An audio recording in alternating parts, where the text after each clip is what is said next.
is 1879, but it is a history not our own. The guns of the Civil War are silent thanks to an uneasy ceasefire between the forces of the North and South. The Great Quake of '68 sundered the California coast, revealing the superfuel called ghost rock. This in turn powered an age of new science, driving men mad with ambition and something else altogether. The United States is divided into 6 nations in a constant state of conflict. Meanwhile, malevolent and sinister forces work from an unfathomable realm to twist the wills of men to their vile machinations. But one thing remains the same. You live by the gun, you die by the gun.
Shot. And we I miss heroin. are live. Wow, yeah, no, that one's staying in the VOD even because that was right Yep. mid. All right, here we go. We are live, and we are not discussing the merits of heroin currently. By the way, I want to just No, we're remind not. everybody out there in viewer land that you hit that 18 and over button before you were even allowed to watch this, so shame on you if you find that shocking. But I am your marshal this evening and every evening, Will Thompson, and with me are the cast of the Wednesday night Deadlands Reloaded live stream phenom. We were recently compared to Critical Role. I'm just saying. It's a phenom. See, now he knows he wants that extra penny. See? Yeah. Yeah. No, we were compared. We were mentioned in the same breath as Critical Role. So that's fun. At any rate, let's go around character introductions, and it has been a while, so why don't you guys tell me what your character looks like in great detail? Sean? Oh. Alright, my name is Sean. I play Joe. Joe's about shorter than your average, probably shorter than your average woman. She's about 5. I think canonically it's 5'3" now, but she's 5'3". I don't know. Oh, now I've had 5'9" in my head for like she 2 just months, keeps but so all right, so it's a little I- Mac, 5'3". My wife is 5'1". 5'3" is a perfectly Okay. respectable height. Moving on. She's 5'3" now. She doesn't watch the show. It's okay. She's got about got a kind of short cropped kind of brownish honey blonde hair. Dishwater blonde. Yeah, and then and honestly, someone might not even know what color it is because it's that nondescript. Her hair and it's like there's just dust coming from her hair, right. like all the time. She's like Pigpen, Right. Yeah.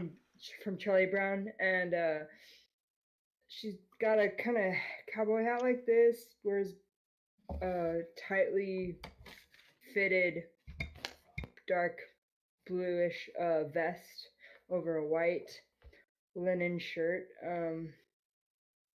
and she's always carrying a rifle with her, and she's got a gun on her side at all times. Tries to, and So she's a short, blonde, dirty, mannish woman who is heavily armed, is what you've said.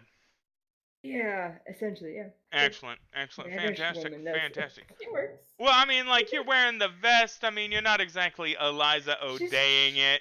No, she's not. No. Yeah. She's Mhm. tries to slip in with the guys. Again, you I know? hate to bring my wife into this, but she doesn't know Eliza O'Day it either. It's all, casual wear and, she's a very just Yeah. person. That's okay. You know? Dresses for comfort, y'all. A Come comfort. To comfort. each their own. Comfort and practicality. Although, I gotta Boom, say, there it that is. herringbone corset did once prevent an impregnation, so... That is You know. true. That's true. Speaking of people that were nearly impregnated by giant insectoids in the course of this show, hey Mary, why don't you give us a little bit of Eliza O'Day? Okay, so Miss Eliza O'Day is a Canonically established the younger- height now. oh Jesus. It's set I in wanna stone. say We're she's doing like it. 5'2". 5'2"? Oh, Wait a minute. Wow, Wait a okay. minute. So this whole time, this has been a party of little people. We've been running around repping the Oh, Lollipop man. Guild. Victoria, right? I feel like a giant now. Holy Oh shit. my goodness! All right, so 5'3" for Joe, 5'2". It's a fucking limbo contest here. All right, 5'2" Eliza O'Day. Continue. Okay, she has dark raven black hair, always swept up in like a Gibson girl type hairstyle, and her skin tone is a pale like alabaster. It's just like a porcelain, and she has emerald green eyes. They're piercing. When she looks at someone, they just entrance people. And she wears fancy clothes more than practicality speaking, but hey, it'll save you from being impregnated by a bug. Now, So, if we were to ascribe a profession to these fancy clothes, and I were to give you two examples, one of them was school marm, right, and the other one was madam, right? Which side, I'm not saying there's just two sides on the scale, but which way would her outfits be weighted? towards the madam, but like covered up enough that she can go out in public. So Not But- quite madam then, but definitely not quite. asset enhancing, yes? Yes. Excellent, excellent.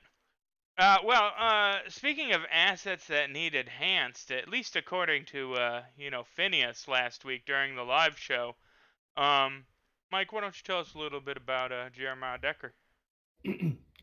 Jeremiah Decker is a Virginian who's moved out west since the Civil War kicked off.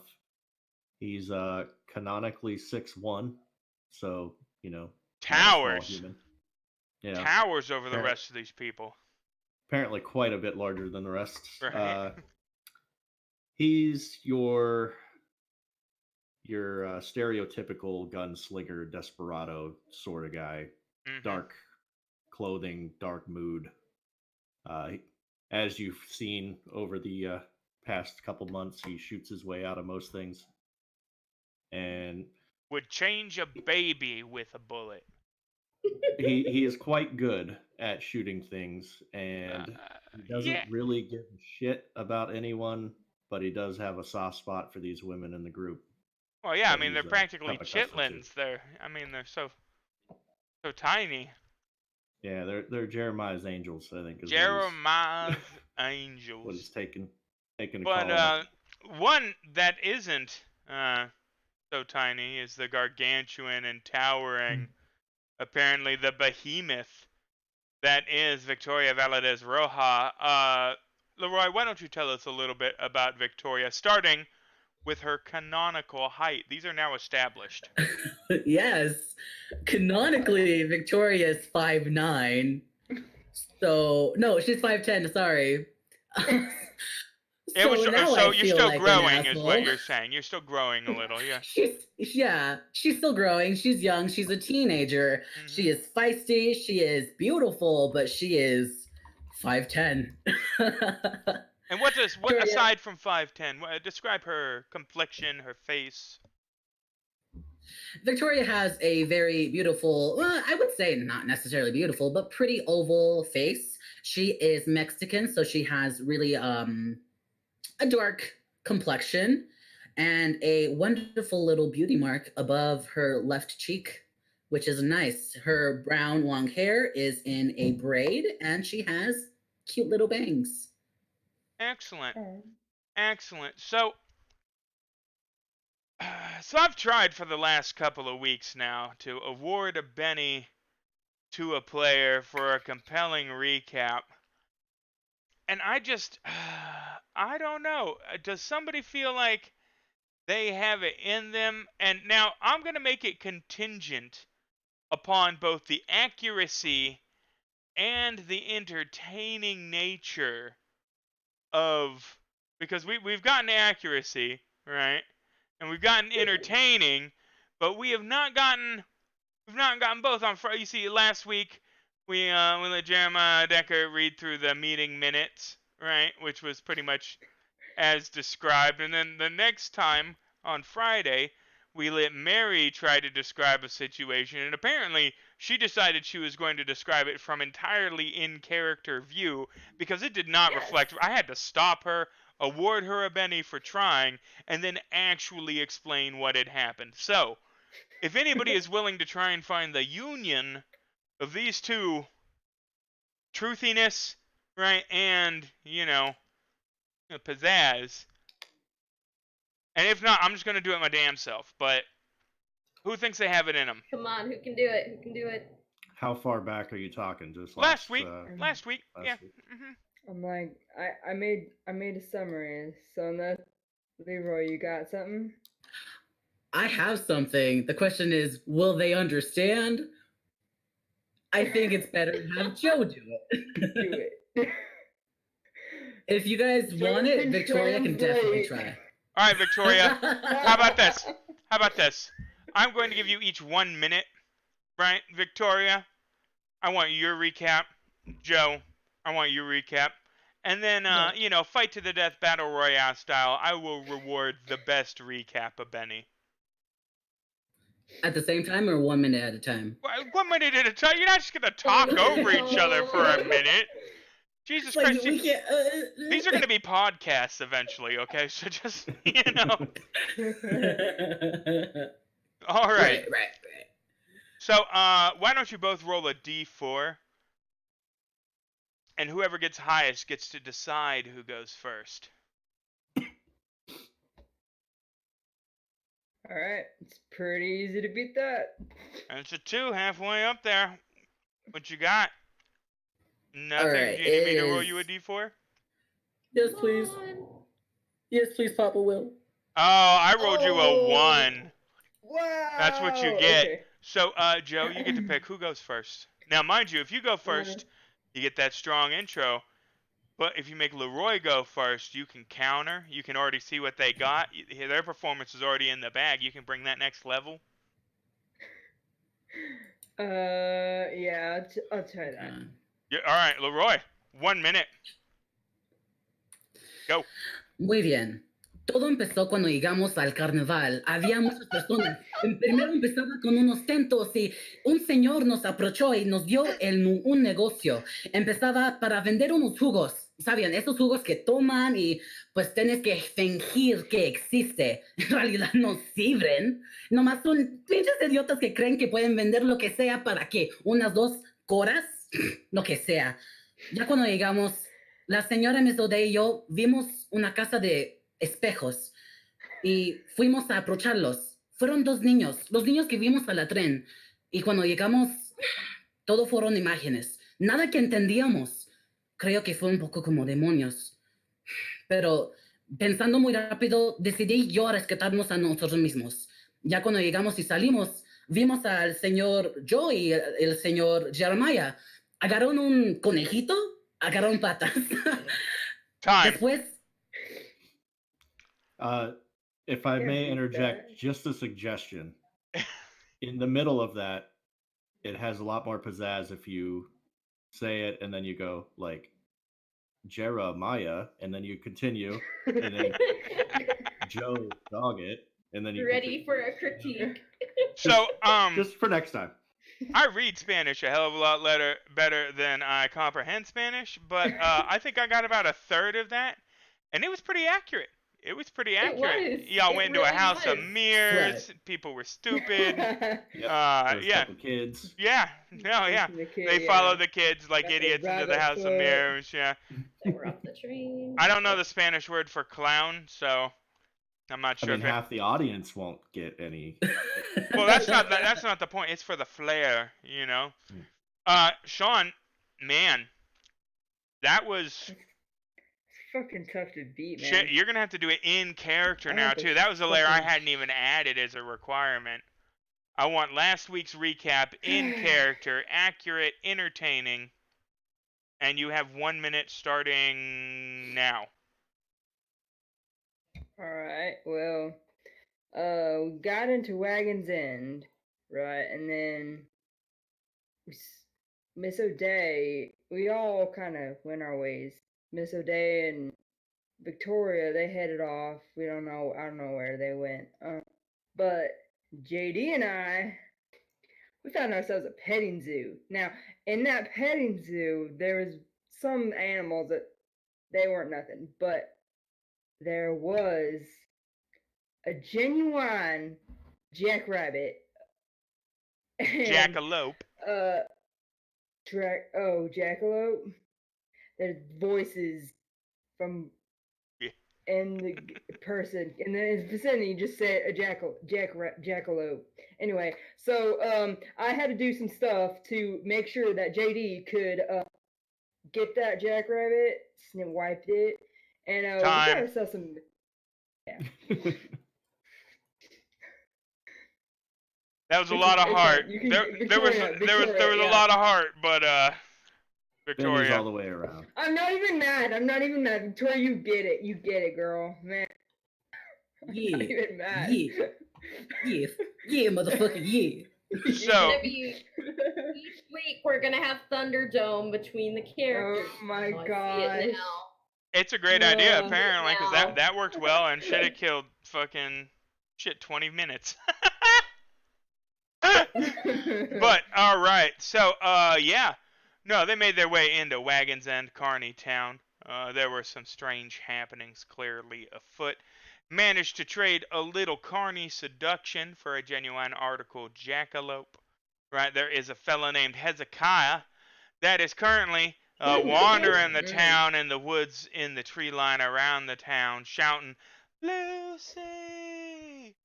for reasons that you'll just have to watch last week. I mean, I can't even parse it all out in the time we have here. They got themselves a jackalope foot. There was a spooky house of mirrors that somebody played just my favorite adventure card of all time to find their way immediately out of. Then, turns out these creepy twins you all viewers see on the screen there run that there town, have a special interest in Miss O'Day, and as a special interest, I should say, of, the bodily fluid type and not in the sexy way. Well, I mean, I don't know your kinks, but not in the way that I would, ew. That's Well, everything's hot with you, man. Jesus. So, Miss O'Day watches as, Jeremiah gets seduced with just a gesture from this Lucinda Domino, right? And pleads to allow her friends to be free, with an agreement that she would wind up alone at the Fessler Manor at midnight this very evening, which at this point is about 4 hours off. Meanwhile, there's a hoedown kicking off in the square, right? This is kind of this carnal bacchanalia, like they really kick off the show times. People, we're pretty far from a church out here, if you catch my drift, right? People like to have themselves a good time, and carnies are known for, kind of carny variety of a good time, aren't they? But Joe Doggett and Victoria were going to get a heapin' helping of some fried victuals. right? And Victoria turned around and there was a clown gesturing to her. She was intrigued apparently by said clown and decided to pursue it. Turns out there were several clowns. She started walking into some mist, didn't recognize anything, right? And that's where we left her off. Joe turned around to discover that Victoria was nowhere to be found, but the creepy white-haired gentleman with the large teeth and the shiny gun was staring down at her, leaning against a lamppost, smoking a cigarillo. And so she walked the other direction, which happened to be right into some clowns, right? And if you'll recall, the clowns were spooky AF. I said the clowns were spooky AF. There we go. Heck yeah, they were. And No. you were following Yes. the large one, nearly 7 feet tall. You had determined that from the depth his feet sunk into the hard, packed earth that had been well trod by several people. You know, this is an established thoroughfare, 6 inches deep each one, that he weighed practically a ton. And he had a voice like this, child. And he said, "It's not much further. Come this way." And the one behind you places a long-fingered hand on your shoulder and reaches with the horn and goes, "Unk, unk, unk, unk."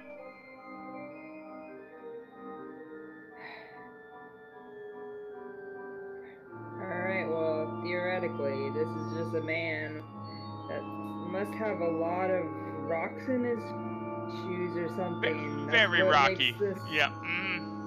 That's what's making that. So, the hand, I mean, are they like spindly and just very decrepit? They are spindly, and each one of the fingers, where a normal man would have a fingernail, the fingers kind of blacken and turn into solid long points. Almost as though there's an extra digit that's rotted and coalesced into barbs at the end of each finger. Must have dipped some kind of tar. Yeah, like, it's grease paint. Yeah, he's a clown, so he must have did something with grease paint. Yeah. Yeah. So again, Joe's just gonna Child, you mustn't tarry. Victoria awaits you. Yeah, she's gonna go.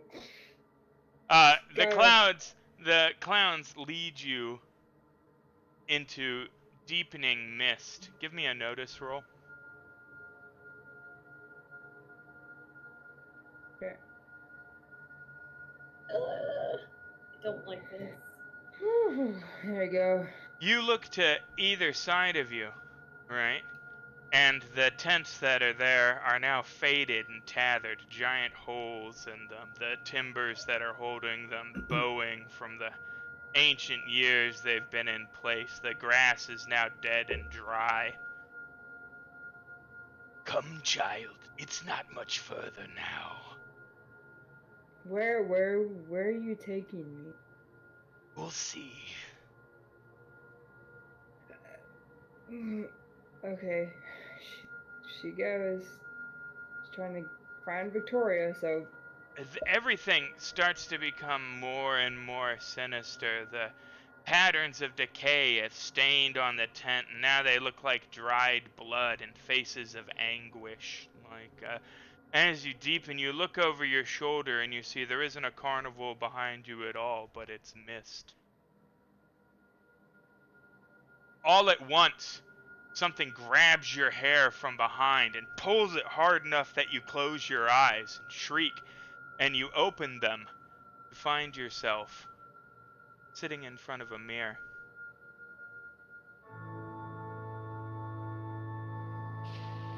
Your hair gets pulled again, and the woman behind says, "Honestly, Josephina, I don't understand how you get all these knots in here."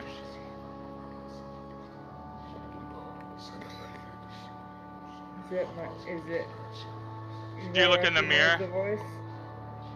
Yeah, do I recognize the voice? You do not recognize the voice. It is a woman dressed in a simple white garment, her hair covered by a fairly large white cloth hairpiece, and she seems to be pulling your hair tight. You look in the mirror, and gazing back at you is yourself, only you're 15 years old. You look around the interior of the chamber, and there's a makeup wardrobe and a mannequin with a large white dress, very modest. Very modest. There's elaborate mahogany inlay everywhere, right? Large details of finery. And she pulls your hair again, drawing it tight. Not so tight, please. You simply must be proper for Hiram.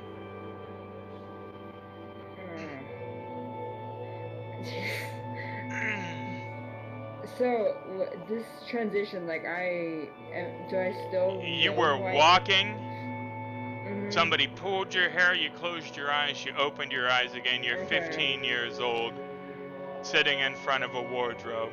The woman behind you is Okay. doing your hair. It is pretty clear to you from your understanding of Mormon tradition that the dress next to you is that we would be wearing during a wedding bonding ritual for your celestial Yeah. marriage. Yeah. Joe's just gonna blink a few times because, hello, like, she's forgotten this sort of, I guess, interaction with other people to this sort of, and just all white. She's used to the dust, and all of a sudden she's being thrown back to her You're very childhood. clean So, right now. Very clean. Yeah. Does she have like a long braid? She does. Long Yes, hair? her hair is very long. Yeah, she's gonna pull her hair out back and like whip around and just face the woman. And where am I? What is this? Oh, Josephine. Josephine, it is perfectly natural to be nervous right now, but this is a sacred day. You're getting married to one of the elders. It is an honor before God. Where's Victoria? Where's Victoria? Yes. Josephine, you're speaking crazy now. Do we need to get a doctor here? Joe's gonna just start yelling Victoria. Victoria! And just The woman reaches out, places her hand on your shoulder, and with just an inhuman strength turns you around and sets you down in front of the mirror again. Okay, Joe's gonna try and wiggle out because she does not know this woman, so... It is a vice grip. It is not... You are not being manipulated by a human hand. You are spun around and sat down. And she goes, "That's enough of this foolishness, Josephine Soraya Barney Young. You are going to marry Hiram this evening. And you will be his 10th wife, and it is an honor. Now, you've had your blood. You've been prepared for this for at least a year now. I do not understand this sudden hesitation. We will share a divine sisterhood." And it suddenly occurs to you that this is his 5th wife. And like, I don't recognize her from Sunday or church or anything like that? No? Nope. It's just something you know in your core. Okay, gotcha.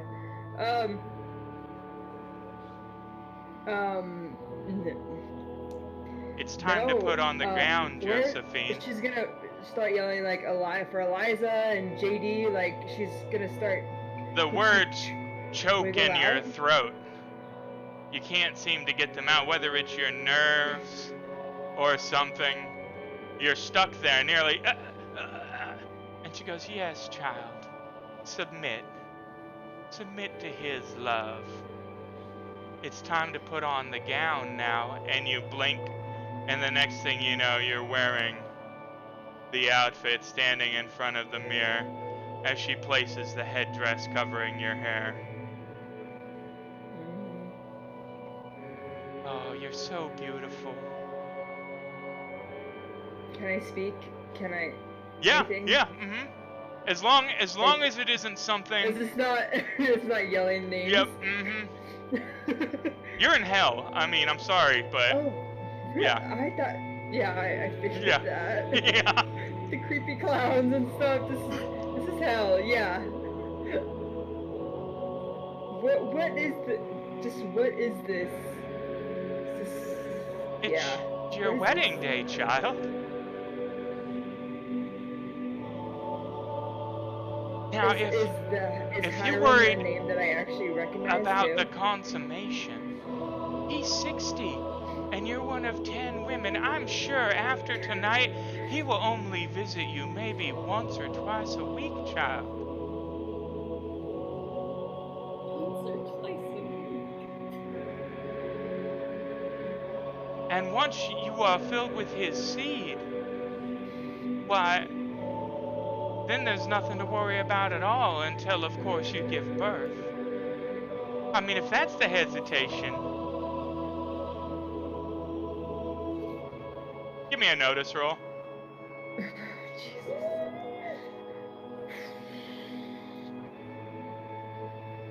Oh yeah. There are no whites in her eyes. They are solid black. Okay. Come, child. The wedding is upon us. How tall is she? She is, 5'11", normal height. Okay. Victoria height. Just kidding. Yeah, normal, Um. average human height. Yeah. No, I guess a little tall for a gal, but yeah. You blink again, Yeah. and now you're in a magnificent white chamber. Everything is marble, pure white, and there are two cushioned altars facing each other, rows of ornate white pews lined up against the white ceiling with white curtains draped, and a large white curtain in the back wall hiding a white vestibule behind which someone sits. Kneel, child. Is there anyone else in the room? At first, no, but you blink, and then there is an old man dressed in white kneeling at the other altar. Mm-hmm. And there is a room full of people. No. No. Okay. There's a room full of people Mhm. in the pews now, sitting off to either side, all of them dressed in white. Give me a notice roll.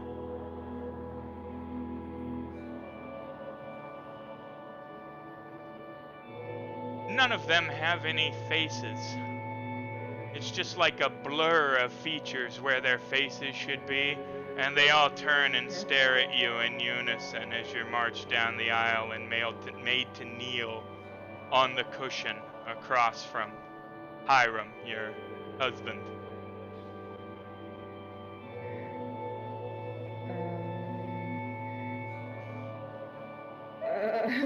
Okay. He reaches out his hand to take yours in a grip I'm pretty sure you're familiar with. Nope.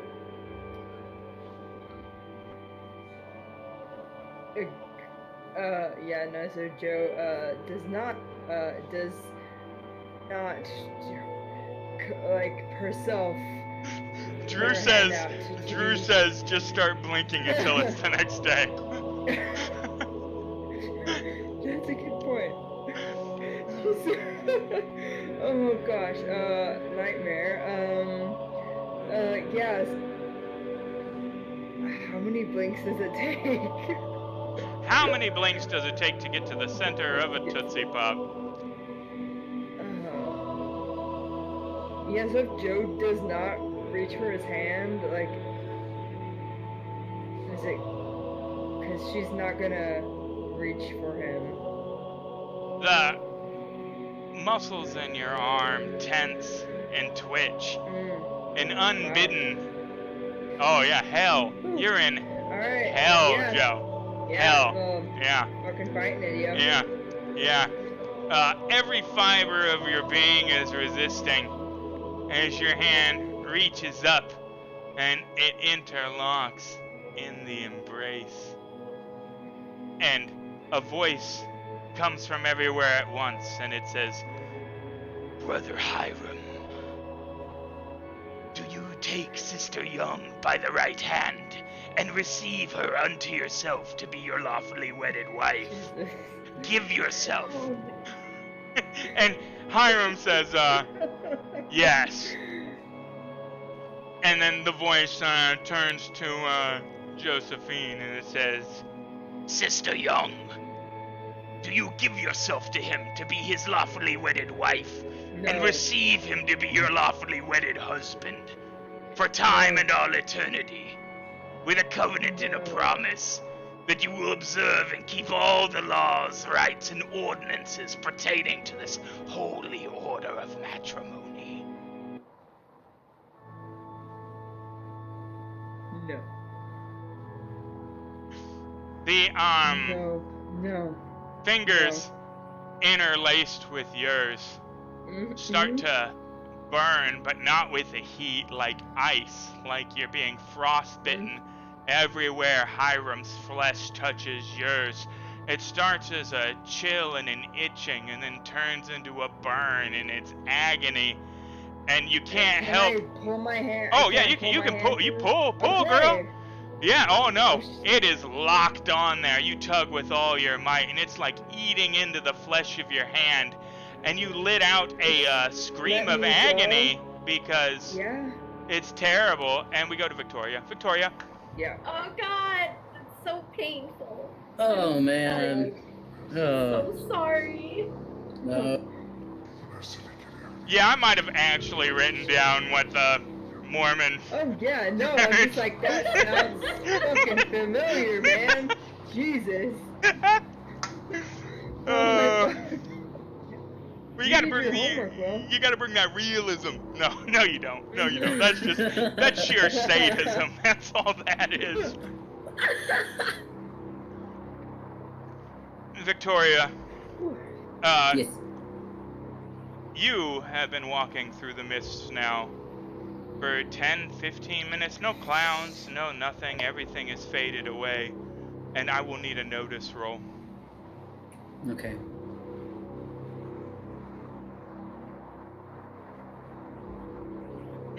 Excellent.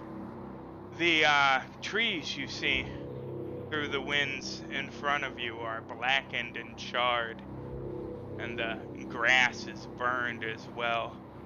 You make your way over a rise, and you see some pueblos that have been burned, and you, in a moment of horror, start to recognize them. It's hard to tell in this condition, but boy, this looks like your family's homestead. No. No, estos no es... Todo es mi cabeza. Esto no es verdad.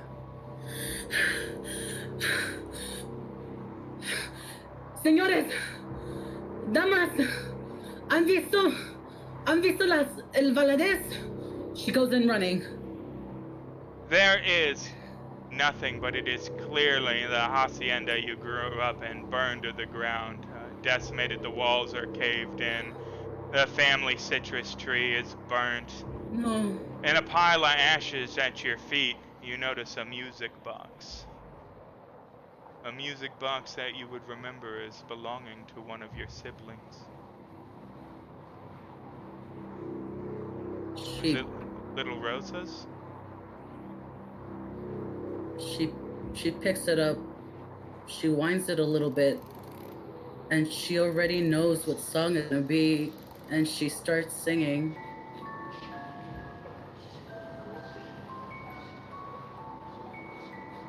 Como quisiera verte, como quisiera besarte, viendo tus ojos sonriendo, como quisiera amarte. Give me a notice roll.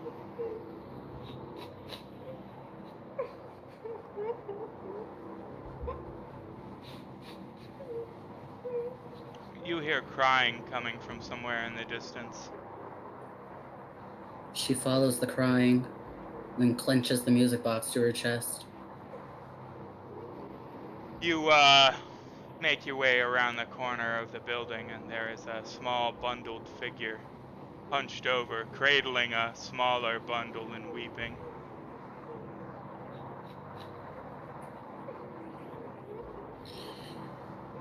She approaches the bundle. You figure does not seem to notice you, kneeling in a pile of ash.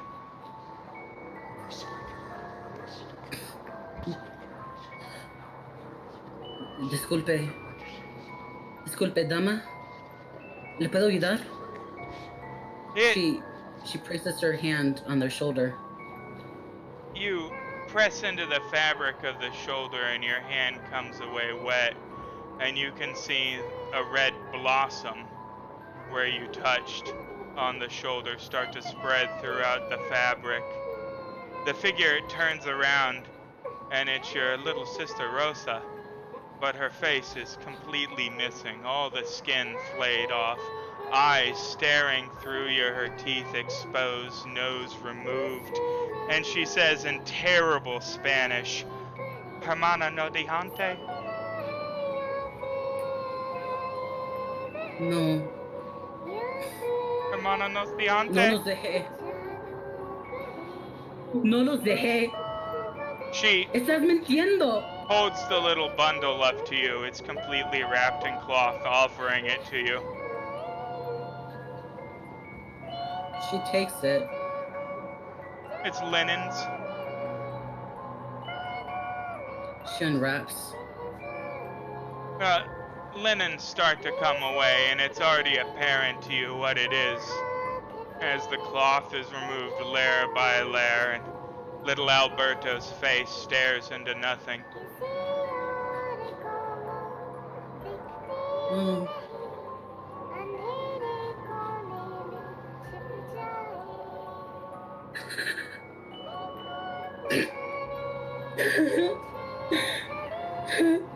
You did this, Victoria.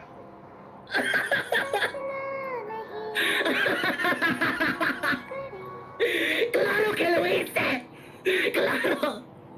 Porque nunca quería quedarme aquí, en este pueblo con ustedes. You did this, Victoria. You left them for him. What did you think would happen? They all died because of you.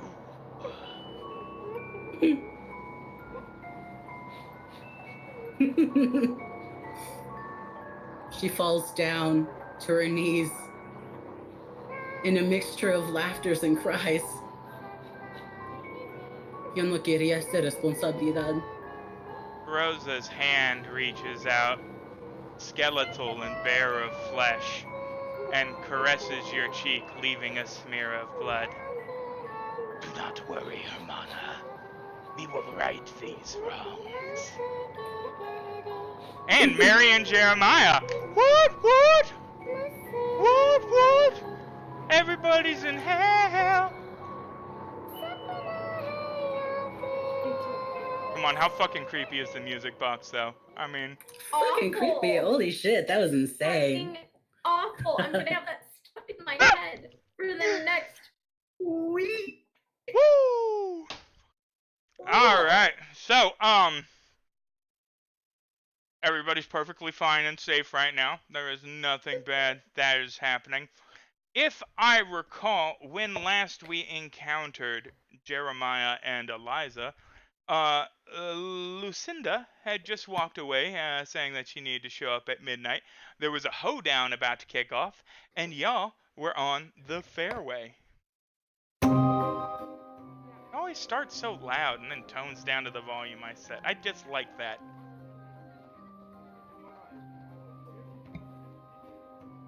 Oh, she seemed nice.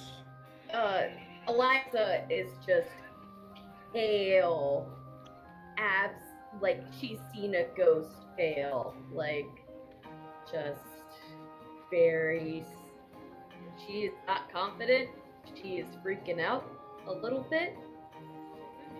Giving yourself 3 seconds, and once those 3 seconds are up, she composes herself and she says, "Look, I know you're gonna think I'm crazy, but you gotta believe me. We need to find Victoria and Joe, and y'all need to get out of town. I got safe passage for y'all, but you need to go." Go where, Miss O'Day? Away. Something's going on tonight. They need me. The Domino twins. She tried to mess with your mind. She didn't try and mess with. I mean, she fucking hell yeah. Miss He's used O'Day, to that kind of mind messing. Yeah, I've been with plenty of women. No, it's. She does No need to what I count. do. She does what I do. Not in that way. I know you're gonna go there, but we just skip over that. Every time I mean- she's like, she does what I do, and everybody was like, whore? How much you think she charged? And I'm gonna just like pull out a card. Does this? Ah, you mean she used that trick on me? Yes. At least that's what I think. I don't know. I've only met a few. Oh, one cousin, and these two seem to have quite a nefarious plot. But look, we need to go find Victoria, and we need to go find Joe, and y'all need to get out of here. I don't think I'm gonna be able to leave. A tallish, lanky gentleman wearing just overalls with one of the straps button walks up to you, and he goes, "Hey, y'all seen a gal named Lucy? She's about yay high, a little dirty." There's plenty of dirty girls around here. That's true, but not like this, sir. I tell you, she is what I would call a rare Spanish rose. What did she look like? She looked like the kind of woman that was gonna satisfy my wildest dreams. I'm gonna About look canonically at- 5'3" tall.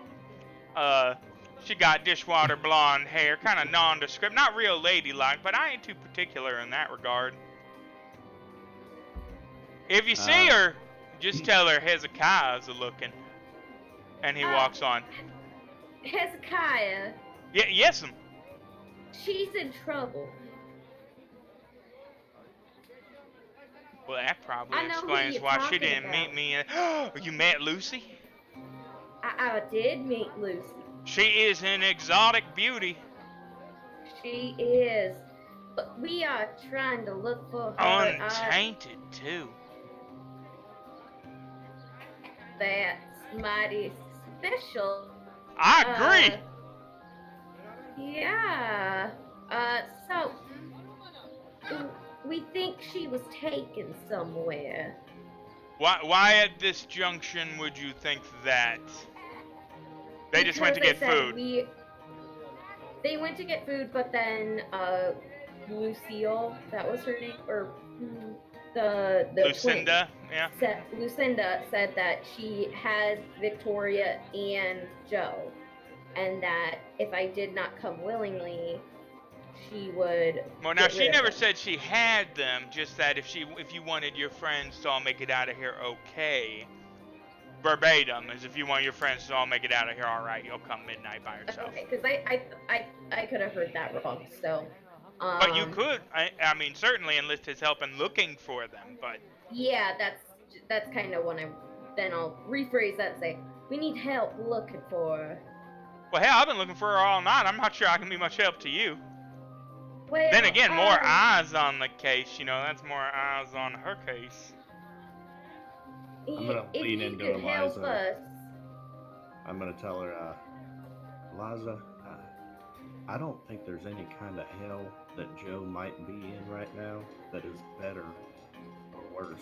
He looks at Jeremiah as he's saying it, but only with one eye. You haven't seen how this man acts when he sees Lucy, and I don't know if she'd appreciate you bringing him in looking for her. Look, when more eyes, we can try and find them. Yeah, but then I'm gonna have to shoot this son of a bitch when we do find her. I'll distract, and I can run out of there pretty quick. Alright then. I don't know. I'm not sure you're Hezekiah's type, if that's what you're saying. But... We're whispering. Yeah, no. We're Yeah. whispering. Well, yeah, no, that was... I'm whispering and shooting my gun. Bam, bam, bam. Oh, is this like, oh no, we lost them, like a point blank agony thing? Are you on your knees like, Joe and Victoria? Yeah, I know, I'm feeling it. Yeah. Uh-huh. It's a little weird because I gotta keep hitting Right, the hammer right. back. Yeah, single action! Yeah. But, so, there's a hoedown about to start. You guys could probably catch the shooting expo. You have heard scuttlebutt that they do award a prize to one contestant, you know, every night. Yeah, can you beat our shooter? That kind of deal. There is a freak show going on with some of them Siamese twins connected at the hip. And that's right, I know it's not appropriate to call them Siamese twins, but if you think this carnival is not referring to them as Siamese twins, I mean, you can suck both of my nuts. Maybe we should. They were getting food, right? Maybe check down that way.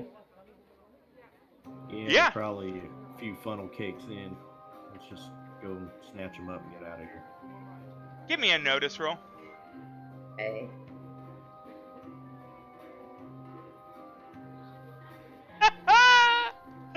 You've got the worst notice of any.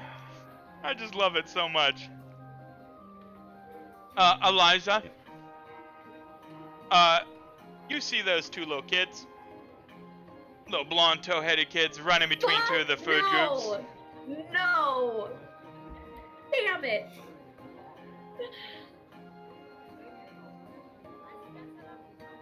The last time I followed those two kids, I almost died.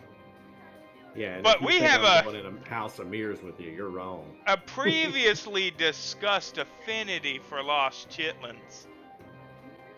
I know, but Jesus.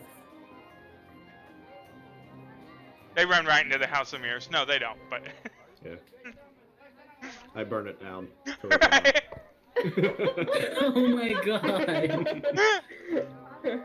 Oof. Jesus. Okay, well, this is the same man who changes a baby by shooting it, so why y'all get... Right, yeah. I'm just trying to figure out how he lights it on fire with the gun. Does he just fire it a bunch and then just hold it next to the tent? Lets the heat from the barrel do it? I mean... 1 second, guys. Bam, bam, bam, bam, bam. Click. Bam, bam, bam, bam, bam. Click. Bam, bam, bam, bam, bam. Oh, yeah, there we go. Well, I got matches. I could yeah, well, you know, but, I mean, that's not how you do it with a gun. Yeah. Well, no, you could shoot the match, I guess. Fair. Eliza. Definitely them little toe-headed boys. Victoria almost died last time. You can ignore them. You're free to ignore them. I'm just saying you've seen the toe-headed boys. I'm gonna ignore them because I'm more focused on getting my group out. I know I'm forfeit at this point, so I need to locate them so they can get out of here. Fantastic. That is amazing. Both of you, give me another notice roll. Come on, big money, big money. It's not what I do, Bill. Jesus. God Oh my damn. cheese. Ah! Oh, I hate that. That trait roll was a natural one. So, You guys, come on. Easy, nothing. buddy. Nothing. The door to the hunting grounds closes forever, severing the ties between your two worlds. Alright, I'll use a penny. Jesus. Oh, okay. Well, there we go. Hey, yeah, that'd be fun. I'll use 1, 2. Da da da da da da There da you da go. da da I da see the da door. da da da. I throw Jezekiah through the door. Hezekiah. Hezekiah. And it's not actually a door. I was using that as a metaphor to describe the difficulty of solving the situation given the terrible dice. Jeremiah, you see a lady clown. I don't like clowns very much, Will. Oh, well, that's fine. You don't have to like clowns very much. She is, definitely watching you hard. I'm used to it. Yes, she is. Hard. And, I mean, she's pretty shapely under the clown outfit, you know? I mean, if there was gonna be a sexy clown, you know, this would be the sexy clown. And, Not hot. she goes, Mm.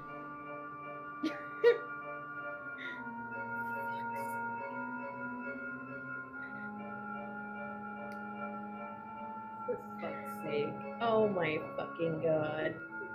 What the fuck? Jesus. I will look at Eliza and say, I gotta go where's fuck those, this clown. Where's those food stands at? She goes,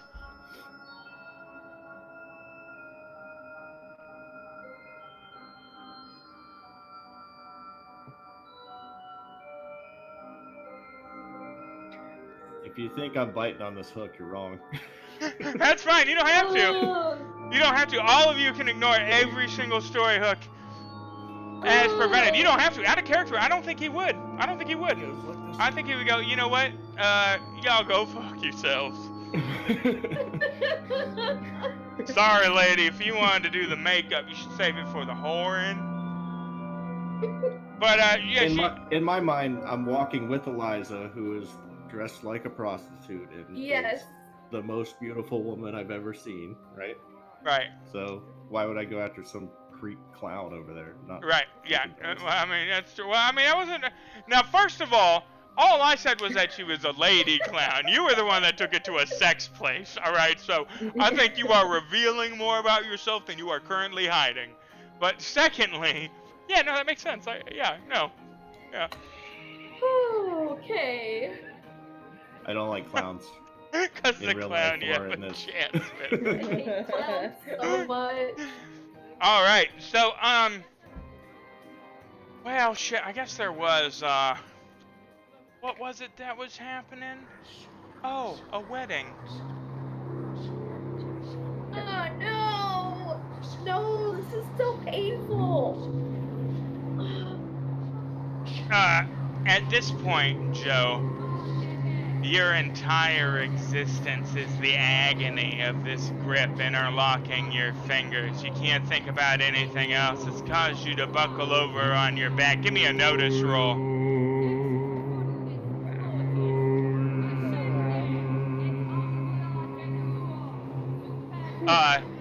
You are no longer 15 or in a temple, but you are on the ground being agonized by the grip of this thing. Do you look up into the face of the thing that is holding your hands?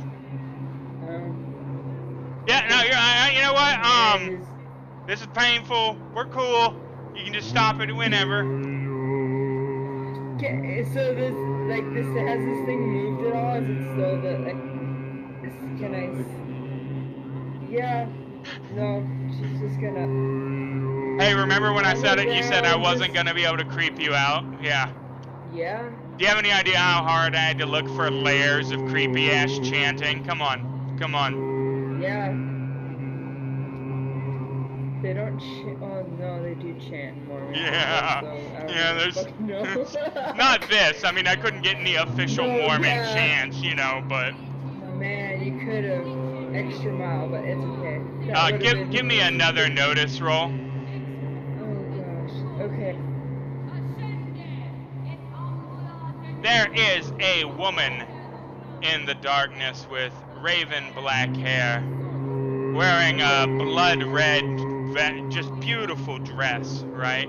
And she is hovering several feet off the ground, right? That fabric just inches above the dusty surface, right? And in front of her is Eliza O'Day, right? Spread eagle and flayed open at the chest, the blood pouring from her body into the symbol of a pentagram hovering in the air behind her, kind of rippling as it's drained from her.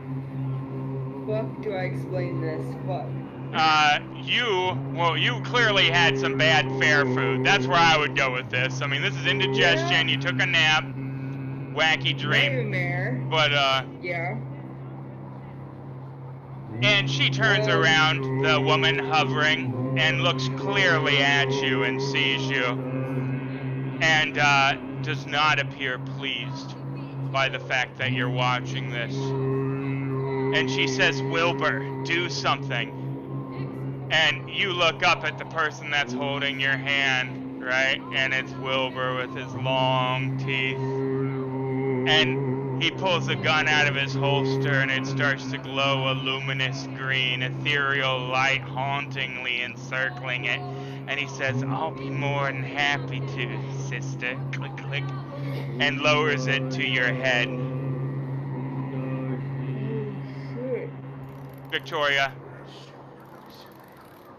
you're lying in the fetal position, in the dust, cradling this music box, while dark voices whisper around you about how everything that's ever gone wrong to anyone you've cared about has been your fault.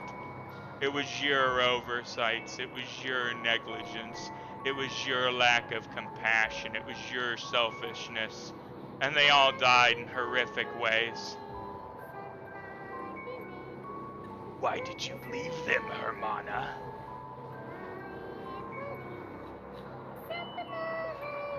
No me necesitaban. No me necesitaban. Don't fool yourself. You know this is real. You knew the risk. And you left them, all of them anyways.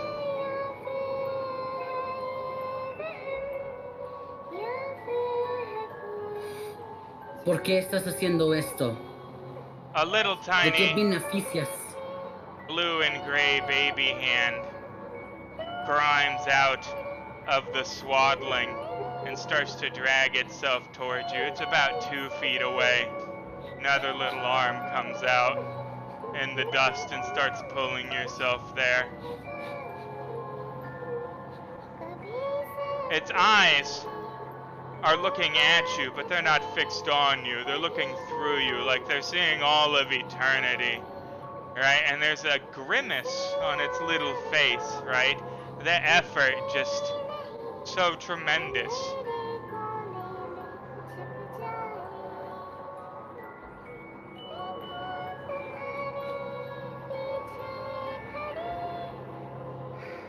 Joe, Victoria, both of you give me a notice roll.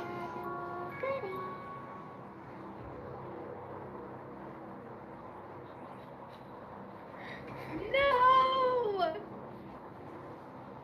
Okay, thank God. You can always spend a penny to re-roll that, Joe. It might be worth it. Yeah, I'm Yep. gonna do it.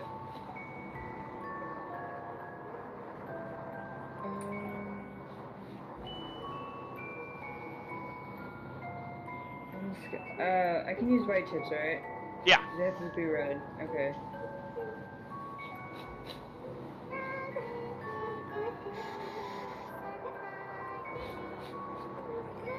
And I just do a d6, right? Yep.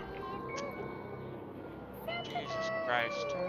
Not gonna be able to save Joe Doggett's life here. I keep trying. I don't even know. Oh, Joe, no. It's I fine. can't spend another. No, It's fine. You can. You can. You spent a white chip, so you get to re-roll your check, not just a d6. Yeah. Oh yeah, you should Yeah, have rerolled the plus check. two. Yeah. Entire check. Sorry, okay. I've never. That's better. Yay! Use a Benny. Okay. Yeah, if you use a red, you re-roll Okay. just a d6. Okay. Alright. And you notice that you both die. Okay. Perfect. Yeah, that's great. There Alright, is fine, I already got a a new character. there is a blinding white light on the edge of your periphery. It the wind whips towards it, right, and swirls and intermixes with it, but it's like the light itself is beating back the darkness. It starts to envelop the horizon, spreading from just a pinpoint until it's the primary source of light in the whole scene. It starts to become blinding, like you can't look at it directly, and not even through slatted fingers. You have to turn away, and even with your hands held in front of your face, it's like you can see your bones in your hands. Just this intense, I'm not sure I can describe the brightness of it. It's the brightest thing you have ever seen in either of your lives. Give me a notice roll, both of you.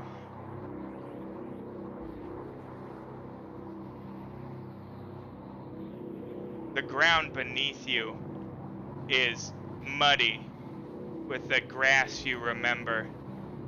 And Joe, through the light and the blindness, you look up and there's Victoria. She is curled in the fetal position, cradling something, also blocking the light from her eyes. There is a strange shrieking, as though something is being like you had torn open a wound slowly on a creature that had just healed, you know, like a parting of flesh and the agony therein. The light source grows closer. Victoria. Victoria. Joe? Joe? She's gonna ¿Dónde rush estás? forward. Victoria. She's gonna rush forward and try and grab her, like hug her. Oh, Can she- man. Is this? Victoria recuperates that hug. You folks embrace each other and then look up, and there is a figure seemingly made of pure light, wielding a flaming sword, walking towards you guys.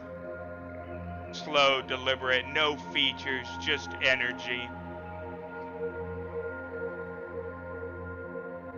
As it gets closer, Is this like a Moroni? you kind of can see. angel? Oh yeah, no, I'm proving that the Mormons were right now. You screwed up. You're being saved. You are being saved shit, by guys. one of the warriors of heaven right now. No, We're not married, we're gonna go to hell. yeah, right. So, he gets close enough that you can tell that the flaming sword is in fact a flaming sword, but that it's new science and origin. It belches smoke, and the flame is greenish in hue. And he's wearing a high metal collar with a silver section in the front that clasps it and forms it into like a priest's collar of sorts, right? And he looks at you and he says, my children, you have strayed so far from God's light.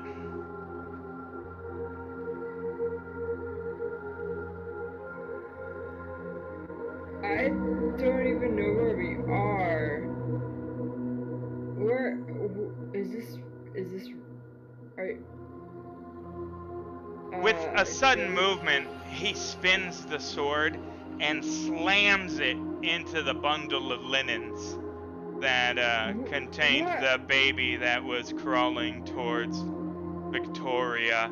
It shrieks horrifically and scrambles in a frenzy, right? The sound of it just permeating your skull. It's an inhuman cry, and it evaporates into ash. No What the fue fuck? esto.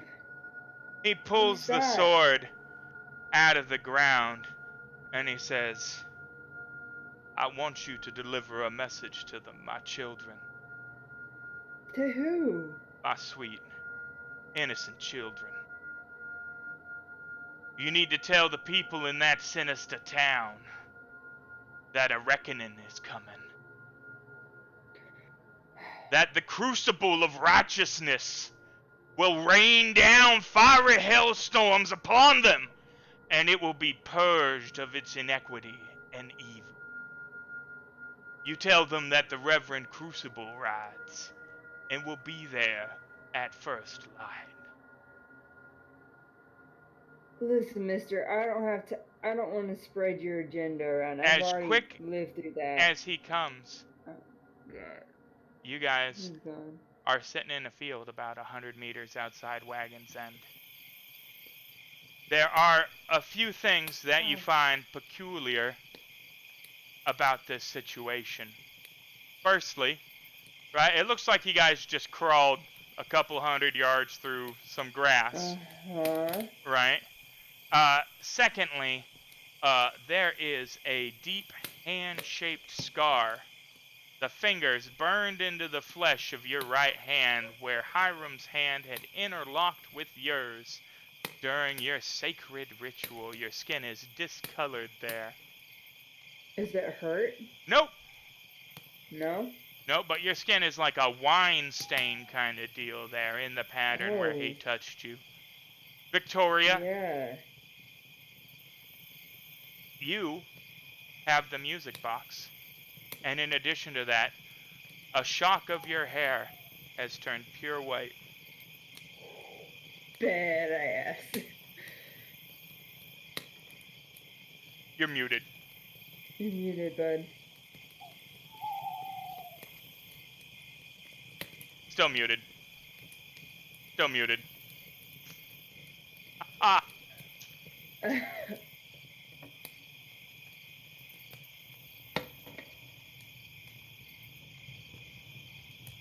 Still muted. No noise coming out of you. So we're just going to assume that's holy shit, my hair is white in a little spot. That's super cool. That really adds to my character and aesthetic and is a development we can call back to at a future point. I'm sure all of that was what was being, transcribed. Is my hair short again? Yeah, that's exactly. No, you're exactly the person you were, with the exception of those finger marks Yeah. etched into the back of your right hand. Yeah. Is it also on the paw? Everywhere that it connected. Okay. Hey.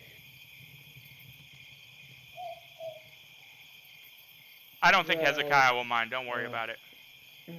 Yeah. I didn't notice your Thank birthmark God. earlier. Whew, I gotta go find my boyfriend. Alright. Hey, for all you know, Hezekiah would be like, oh, wait a minute, this was a misunderstanding. I understand the complicated nuances of consent, and I will wait until you're ready. You know, I mean, come on. You guys are making a lot of judgment calls by Hezekiah. Oh, yeah. It's not like they're uncalled or anything. They were uncalled, I'm sorry. So, It has nothing to do with the way that he talked. The whole No. time. No. Oh. No. His Oh. speech is not... Oh, so a It's not southern accent implies related that to- you are inarticulate or uneducated? Wow. Write No. strongly worded letters to mikebowser@gmail.com. That'll get to me. The South will rise again. I'm not going to give him your real email address. Come on. We don't give a shit Yes. about strongly worded letters. Send all hate mail to that address, and I will read every one of them. So, that was super casual. Super cash. Joe, ¿estás bien? Gonna pat himself down and be like, point at the hair that Victoria's got going on. Are you okay? She'll like pat her cheeks and just like pull the hair out, kind of Victoria's hair.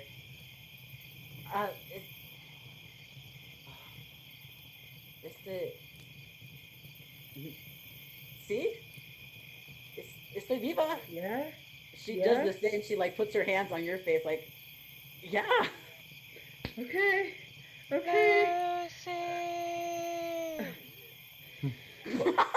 Yeah, Joe's gonna be like, kind of get down and like hide behind Victoria. Her body like peek out and around and make sure that Your friends told me to have a look for you. Oh no.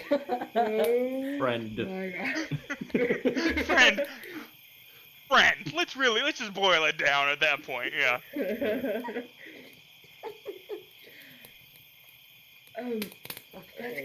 Let's get out of here, Victoria.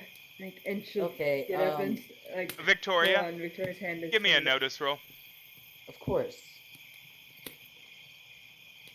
Let's find out how much I fucked up. I fucked up big. Joe, give me a notice roll. God damn it. Put points in notice, people. There we go. Yes. Yeah. Joe, you notice there is a scorch mark and a indentation in the earth around some scorched linens.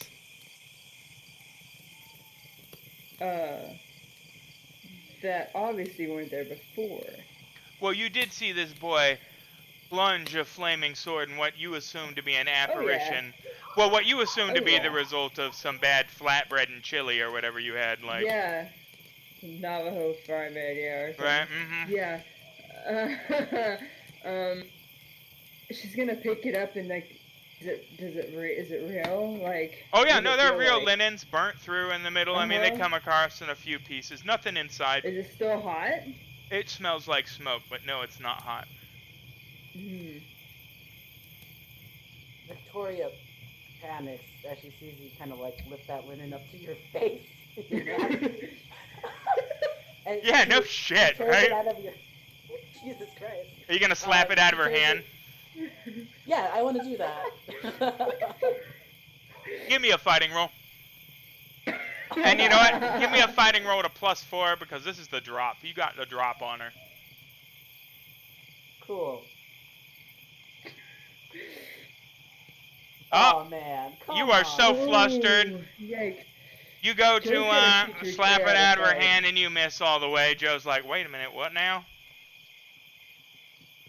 Oh, look, I guess she's probably like, she just holds it down a little further instead of trying to hold it up, given the canonically established 9-inch height difference or whatever.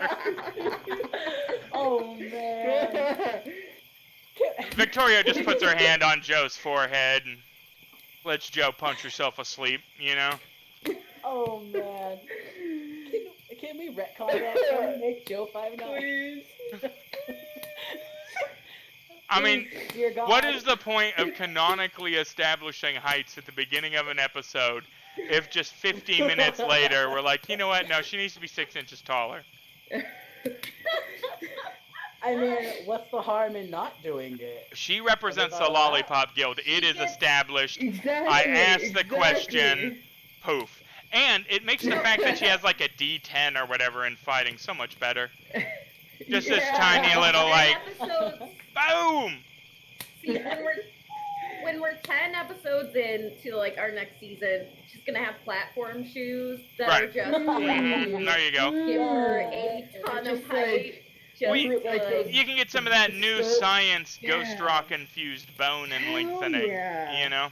I'm here for that shit. No side effects. Yes. No. But alright, so you guys are in a field outside of town. Jeremiah and Eliza. Looks like the hoedown's about to kick off. There are happening? maybe 150 people gathered. It looks like it's going to be a ruckus. They got a band going, some big drums, big bonfire. Serving drinks of all kinds of mature natures. Is the shooting contest during the hoedown, or is it? It's a hoedown adjacent. You know what? No, the shooting contest happens before the hoedown kicks off. Because I wanted to go do that. I think You that'd want be you want a to go? shoo-in. You know what? I am going to retcon something, and I'm going to say that the shooting contest happens tomorrow morning Very because Oh, come on. well, now I know a lot of things about this shooting contest that other people don't know about the shooting contest, so I would say it will definitely work best were it to happen in the AM. Okay. Assuming that everybody survives the AM, because we're getting on about 8:30 now. We got about 3.5 hours before midnight for no reason in particular. Welcome, JoJo. Well, Miss O'Day, you want to keep looking for the other ladies, or head on over to the hoedown? Yeah. We need to find them. I don't know. It's so weird. I mean, I know that the twins are messing with some weird stuff, but The fact that they left for fry bread and they've been gone 25 minutes is uncanny. I got me a powerful suspicion. I mean, Some damn good fried I bread. know the things we're dealing with. That's the only reason. No one else really knows what they're dealing with. I'm looking for Joe. We're looking for Joe. I would say that Joe and Victoria, have you started making your way back to town? Oh yeah, I definitely. mean, yeah. Yeah, you guys can bump paths. Yeah. Yeah. Hell yeah. So Joe Get seems to that be fucking kind of nursing a hand, and Victoria has a shock of white hair, talking Bride of Frankenstein style going on. New What look the for the hell happened to hoedown. y'all? Yeah. Joe, what did happen to you? I think I ate some bad fried bread. I don't know. I think You I burn your hand on it? back there. Right hand. Now remember, it's the right hand you Yeah, use I in the know. ceremony. I think I must have grabbed some hot coals or something in my. I don't know. Hot coals and hit a fire pick. Those lines are. I don't know. Well, what happened to Miss Rojas's hair? Thank God you guys are all right. What That's happened? a story. What's I going don't on? know either. I'm gonna check up on both of them to make sure they're all right. Like very motherly, trying to make sure. They seem like, all they're right, all okay. aside from the sudden advent of the birthmarks or whatever. I mean, now I say they look physically all right. I get a suspicion that Victoria might never be all right again. But that's neither here nor there. All Not right, everybody that hangs out in the hunting grounds comes back, fine with it. Also, it should be mentioned out of character that the whole point of, mortals being able to progress the plane from this existence into that existence is so that the evil entities that reside within can hitch a ride back. Moving on. That's my assumption, but I wouldn't know that as a character. Yep. Okay. Yikes. Look, we need to get packed up and we need to get y'all out of here, okay? But it's alright because nobody brought anything back with them. Or has anything different. So. Come on.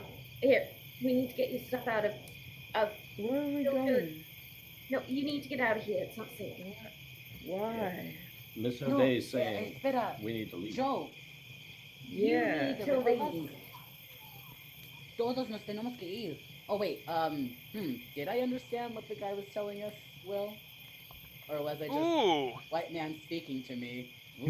Your notice roll sucked. I think you just saw an ethereal figure stab your dead baby brother with a flaming sword. I think that's what you got out of that interaction. Yes. So, you know, totes casual. Let me turn you up a little here. You're a little more distant now. You're on the mobile, and I want people to be able to hear you. Say some words. I like cheese so much Perfect. that I cool. Excellent. All right. So, Well, I'm just happy to see y'all back. We got kind of worried when you didn't come back with any Yeah. Look, we don't have time. I need to get you guys out of here before they start doing things. Do you have all your bags? You gotta get out of here. I managed. give me a notice roll. All of us? Yeah, y'all together. Why do you say that every time I ask for you? Go, not a notice roll. Because you guys something notice horrible happens afterwards. You guys notice that they are handing out free cotton candy, and it's in all of your favorite flavors. How about that? Yes. And That's right the behind line the cotton candy Joe is vendor is Wilbur Domino. Free candy, cotton candy. Joe is front of the line. I am going to stop her physically. What? It's free. Come on, Eliza. You don't get it. He's looking Wilbur for you. You just go over there. walks over, grabs a cotton candy, and says, "Now, Miss O'Day, you wouldn't deny your friend here a little treat, would you?" Yes, I would, because I'm already doing what you want. "Here you go, little lady. Enjoy." And he hands you the cotton candy. I'm patting it out of his hand. It's normal. All right, well, give me a fighting roll. Joe's gonna look at JD and somehow, like, non-verbally something along the lines of, did they meet each other? Like, how did this happen? Unskilled, here we go. Come on. She told us during campfire that. Yeah, bitch. You slap the cotton candy out of his hand, and it hits the dust of the, fairway. And he says, "Eliza, Eliza, Eliza. Now, cousin, that wasn't too nice. You should mind your manners a little better," and flicks his wrist, and another cotton candy appears. And he goes to hand it to Sean. Ooh. I'm gonna look behind it, and I'm going to, yeah.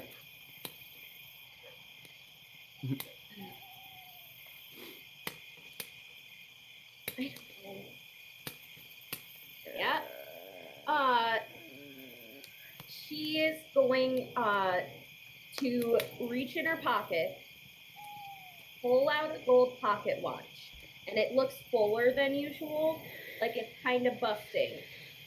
I'm gonna hand it to JD, and I'm going to say, "Get them out of here."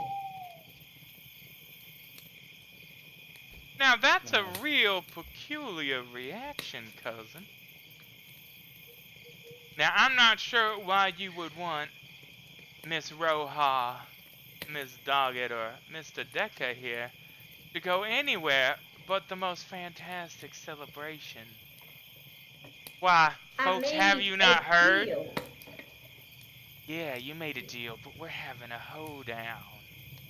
They've got to go free. I am coming willingly. They are free to go after the evening's events. I don't understand. That was not a part of the deal. Maybe you should have read the fine print, sugar. I'm going to give another look to JD, and I'm going to say, "Go." I'm going to tell this. Not without you. Hey, look, mister. I understand you guys are kin, but ain't no man in this world going to tell me when I am or am not free to go. Well, I suppose that would be a decision you'd be able to make for yourself as a full-grown, responsible adult. out of care in the world, right? I mean, yeah, you're free. Why don't you just walk away then, partner? I believe we will. Oh, I'm afraid you have the wrong of it there, friend. You're free to go. I'm afraid I have a previous arrangement with Miss O'Day. I'm gonna look at Eliza questioningly. I'm going to give him a look. I'm not trying to look like I want to die, but I'm trying to give them a look like I'm not trying to look like I want to die, but that might be a brand new sentence. But all right, yeah. Oh. Uh-oh. I think I just lost connection there. 1 second.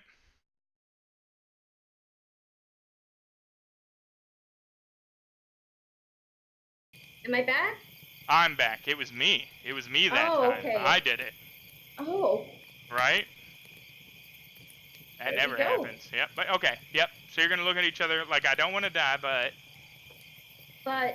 I like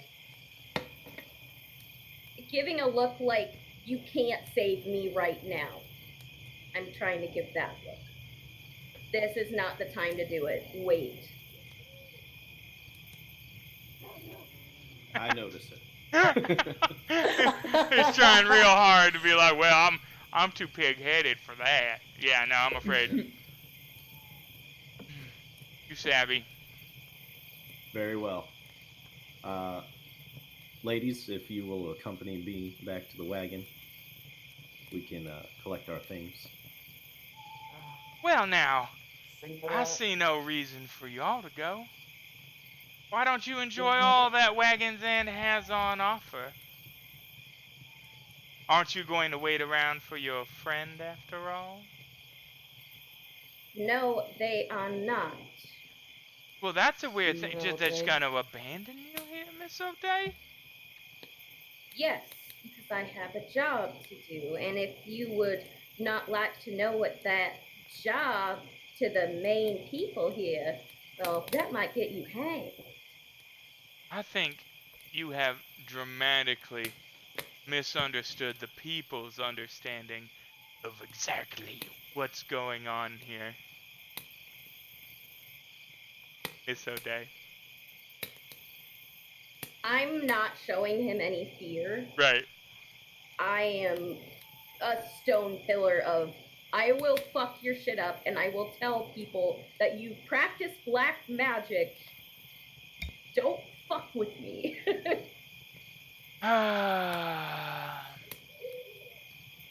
Attention! He says, shouting over the fairway.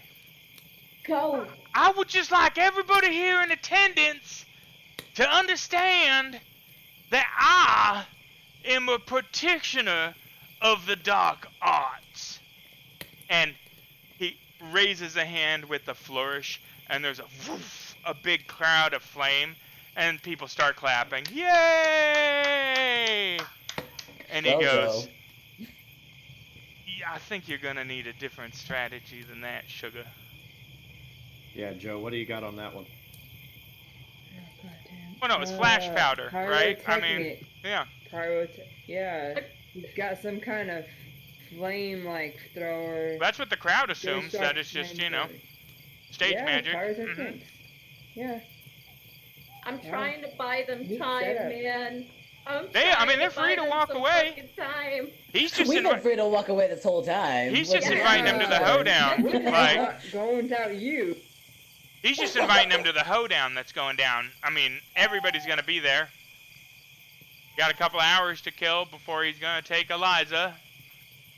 And she's not taking her anyway. He's gonna sit on the porch of her house, and she is going to walk her ass up there by herself. Is what's gonna happen. He's done nothing wrong. He is literally come up to invite you folks to the town dance that they use to kick off the weekend festivals.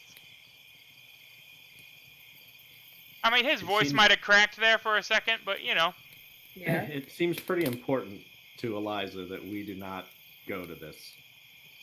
So I will offer an arm to each of my other compatriots. To your other, I still got 2 angels. Fuck it. Yeah. Oh my god. Joe's 2 gonna out like of the 3. That's still a punch positive JD in the in. stomach a little, and then like and then try and reach for Eliza. Come on. Why are you staying here? I don't. I think you all should hang out at the dance. But you know what? I think I have. We gotta go. Let's go. Why aren't you coming with us? You can't. Why? Come on. It's alright. It's alright. Now, let her make her own decision. I didn't now, ask she can. you. I'm talking to Miss O'Day here. Well, and now I didn't realize that I required your permission to speak. Well, I'm not talking to you. Give me a notice roll. Mister. Oof. Man, you remember when that 2,000-pound, 7-foot-tall clown beckoned you off into the shadows nigh? Yeah, I do. 40 minutes ago or whatever. Yeah. Boy, his voice sure seems to. I don't know. Yep. Miss O'Day, let's go. I'm gonna go look at Joe, and I'm gonna just bring her in a hug and whisper in her ear, "They will kill you if I don't stay, so you need to go."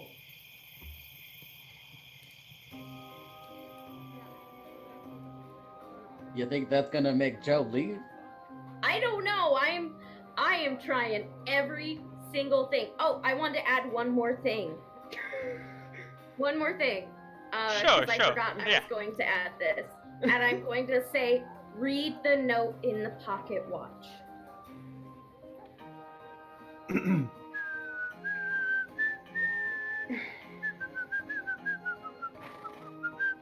What?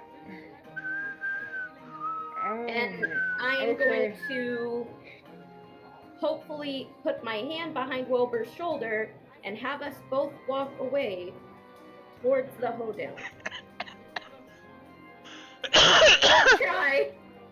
Gonna try.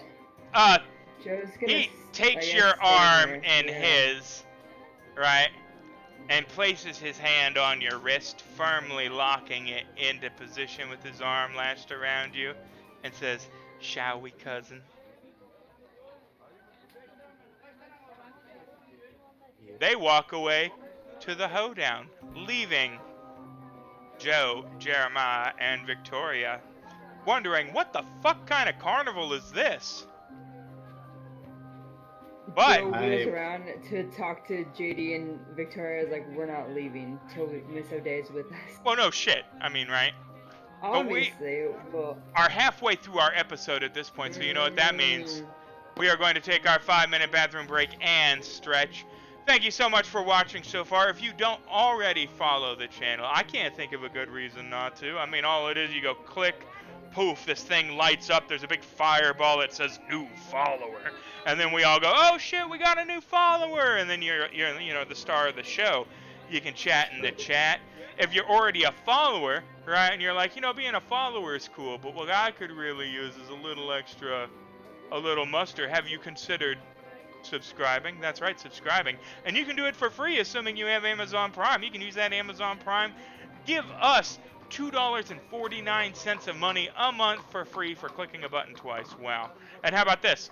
Let's just say you don't use money. You know, you're a Luddite, right? You've gone back to like a barter economy, right? You just don't believe. Maybe it's all Bitcoin or whatever. You could just tell people about us. You can just spread the word about the show. Maybe not if you're a Luddite. Maybe carrier pigeons, then I don't know. You certainly wouldn't be using the internet at that point. But if you aren't a Luddite and are just poor or don't believe that this is worth money, why not join the Discord? Why not follow us on Twitter? Wow, there are about 1 million ways you can support the show at varying tiers. And you know what? I'm not ranking them. I'm not going to be like following us on Twitter is less or more than $5 a month. I'm not saying, well, you know, come on, I am. But we're not. No. We appreciate all of it. So we will be back in just a minute for the second half of the show. Thank you so far for sticking with us. And boy, I can guarantee to you that it is only going to get weirder from here. So, we'll be right back.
And we are back for the second half of this week's episode of Deadlands Reloaded. Technically the flood, but we have accomplished precisely 0.00000000001% of it so far.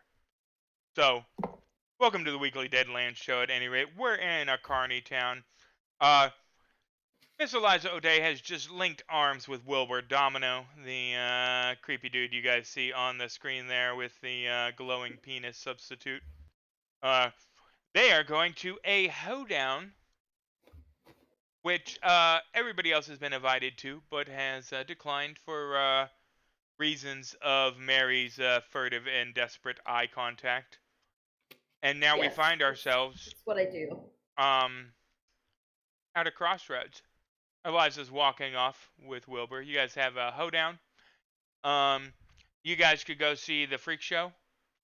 You guys could, I guess there's a strongman wrestling contest going on right now. There is, you guys could just go to camp. You could go get hammered with Phineas. There's, I'm thinking go to camp and discuss the happenings.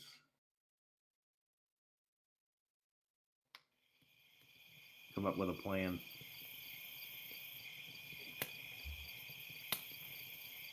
y'all are hunkered down around the campfire. Some half-cut logs forming the benches. Bright and crackling, clear night.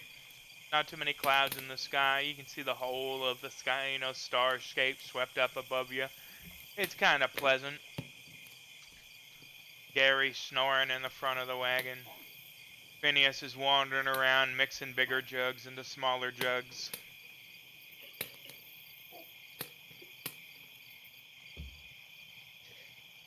Well, Joe, I'm sure you caught the way that Miss O'Day was acting back there. Something ain't right. Nope. And I know you don't believe in anything like, to do with magic, but well, she told me that man's sister, Lucinda, I don't know if you met her or not, but told me that she was affecting me in some unnatural way, and A pretty natural way. Like she's sick. Joe visibly like shirks down. Yeah. But well, you don't have to buy into anything magical, but well, I think they're gonna do something just awful to Miss O'Day, and well, yeah, I I'm reckon not gonna they let are. that happen. Yeah. No. Given what you don't- beheld, Joe, I mean, Yeah, I reckon that they up to no good with Miss O'Day, and we gotta do something, JD. We can't just sit here at the campfire. Well, no, Do that's something. why I brought you back here, Joe. I want to Yeah. look at this watch. I've beheld many a pocket watch in my time. Normally, I've taken them off unsuspecting gentlemen, but well, this one's stuffed with something, and I wanted to get here out of the bustle to see what it is. So I had a question, Will. yeah, Because I know in Suede you can spend a fate chip yeah. to have something appear. Could I have written a note? Yeah, you can spend a fate chip to have that note say whatever you Okay. want. Yeah. It just says, "Check out this fate chip I spent." It says, to be continued. No. Right. God damn it. All right, we'll see you guys next week. Thanks for coming. No, what's it say? So Dear sir on or the- madam. Whoever this may concern. No. JD, the most wonderful gunslinger in the West. So the pocket watch has the initials CW engraved on it. It's old, it's worn, you can tell it's been used for a very long time. But when you open it, of course there's like the watch part, but in the little clip is a little family picture. And there's Miss O'Day a while back, a man. Miss O'Hay, right? Because, I mean. Yeah. Mhm. There's a tall man, and there are two kids. There's a girl and a boy. The girl's the oldest, and the boy's the youngest as a baby. And on the note, it says, I don't think I'm going to be lucky enough to get away this time. They're having me go to the mansion at midnight, but I want you to save me, but it's more important that you continue on what I need to do. A long time ago, my husband and I got into some trouble. General McKenna of the Northern Army. That's a big ass note in a pocket watch. It's a long note. She's got a little tiny. I said it was stuffed. Like pigeon scratch. It's just Right. ready to go. My General favorite McKenna- soup recipe is. Yeah, no, go on. General McKenna had fancied me and decided to do whatever he needed to get me alone. He murdered my husband and told me that if I didn't cooperate, he would hurt my children.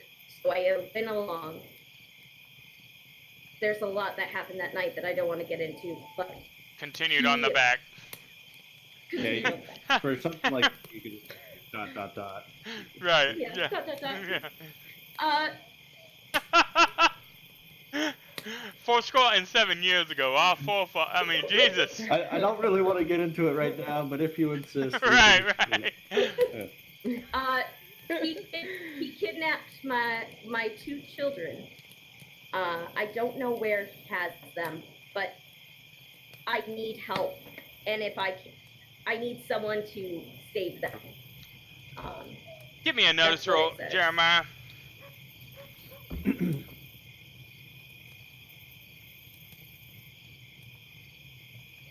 My best roll. Well, We miss. I don't even know why I ask. We miss so many plot developments. You know what? Fuck it. No, I'm gonna let you. So if you look at the locket closely, it is hard to tell because of the quality of the daguerreotype or whatever the photograph is. But it appears as though the little girl has dark hair and the little boy is tow-headed. And I don't know, you ever look at a baby and you're just like, oh, you're going to grow up ugly. You already got an ugly face. I can see it. You just, it's not going to come together, right? Yeah. The girl looks like she's going to grow up to be a looker, and the boy looks like he's going to grow up to be a pug. Oh, they're just babies. Well, Joe, I don't know if you want to take a look at this. This has been a real anti-baby stream tonight. I don't know if y'all noticed, but fuck If I kids. were No, I don't That's mean fine by fuck me. kids. I mean fuck kids, but... Alright, moving on. if I were to summarize what I just read, I'm in well, danger. Batman has looks my like- kids. Please help me. it looks like Miss O'Day is going to be at this mansion at midnight. And I think that is our best shot of getting her back. Give me Basically, notice it says- rolls, Joe, and... These are retroactive notice rolls. Yeah, it basically says, if you can't save me, go save my kids. Basically. Okay. The babies said I have no idea where they are. Here's the general's name. Just look for the ugliest baby. Just I'll say, So mean. host an They're ugliest my baby contest. Just, Fictional children. hey, one of them's hot. I'll tell them. Don't Uh, describe that about a child. They've got Whately blood. I mean, and frankly, I mean, they've, you know, she's 12. Shit, it's 1880. You better just get your head with the times. Anyways, I don't know if you recall them telling Joe earlier she'd already gotten her blood and everything was good to go, but yeah, it was a different time. Yeah. It was a different Yeah. time. But- That's right. Oh, do we need? I have that sound set still queued up. Do you need it? Do you need a little more of the church? Because we can bring it back. Joe, you blink your eyes and you realize you've been hallucinating. You've actually been married to Hiram now for 10 years. Oh god, and there's ugly kids running around on my own. Oh no, but they're all girls, so he's Oh, disappointed. Oh, good. Alright, now. Every night we get off track. But we're going to get back on track. So you guys need to formulate a plan. You know she will be at the hoedown. That notice roll from Joe. Really though, Jeremiah? what I Jeremiah, roll me Damn it, 5 Jeremiah. notice rolls in a row.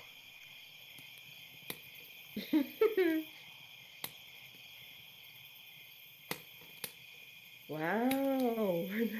Look at that. Shit. Roughly half. Wow. Okay. Yeah. And Wow. another trait roll of a natural 1. There's a 1 in 6 chance of that shit. I mean, boom, boom, boom. But,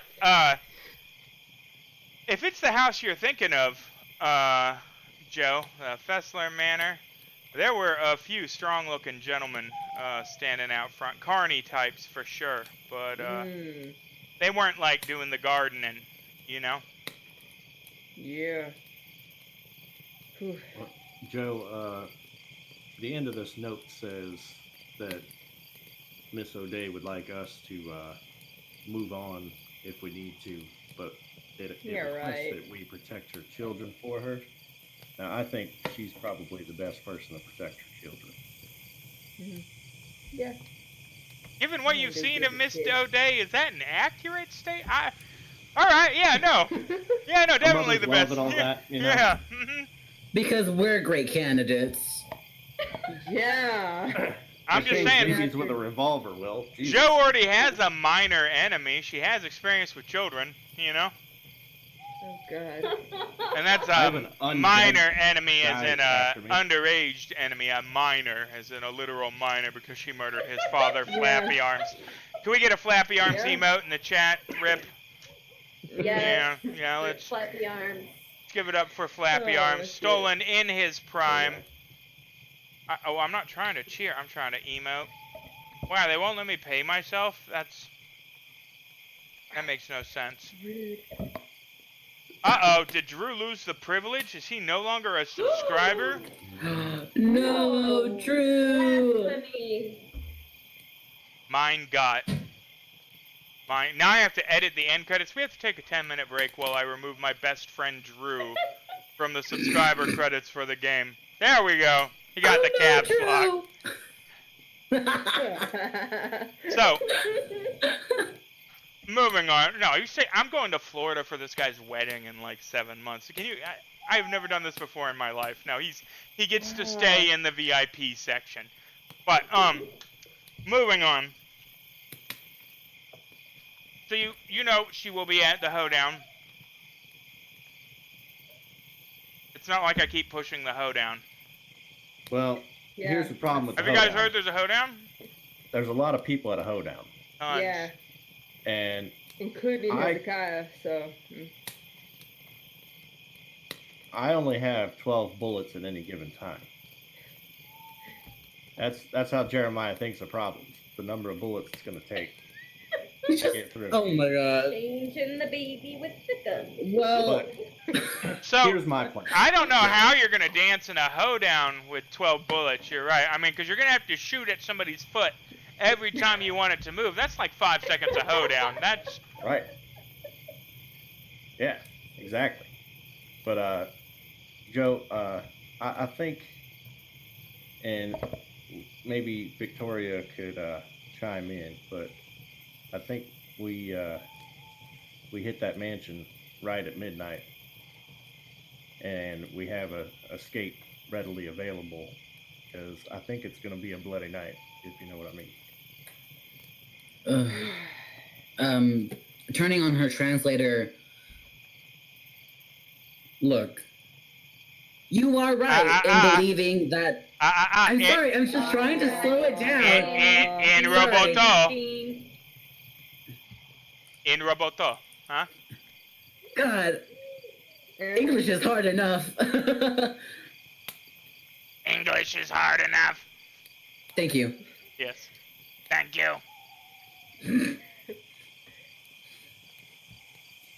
Look, you are right in thinking that it's possible that we should go to this mansion, but in reality, we don't know the layout or anything inside. But I agree with you on your plan. We should have a readily escape available if plan A fails. Well,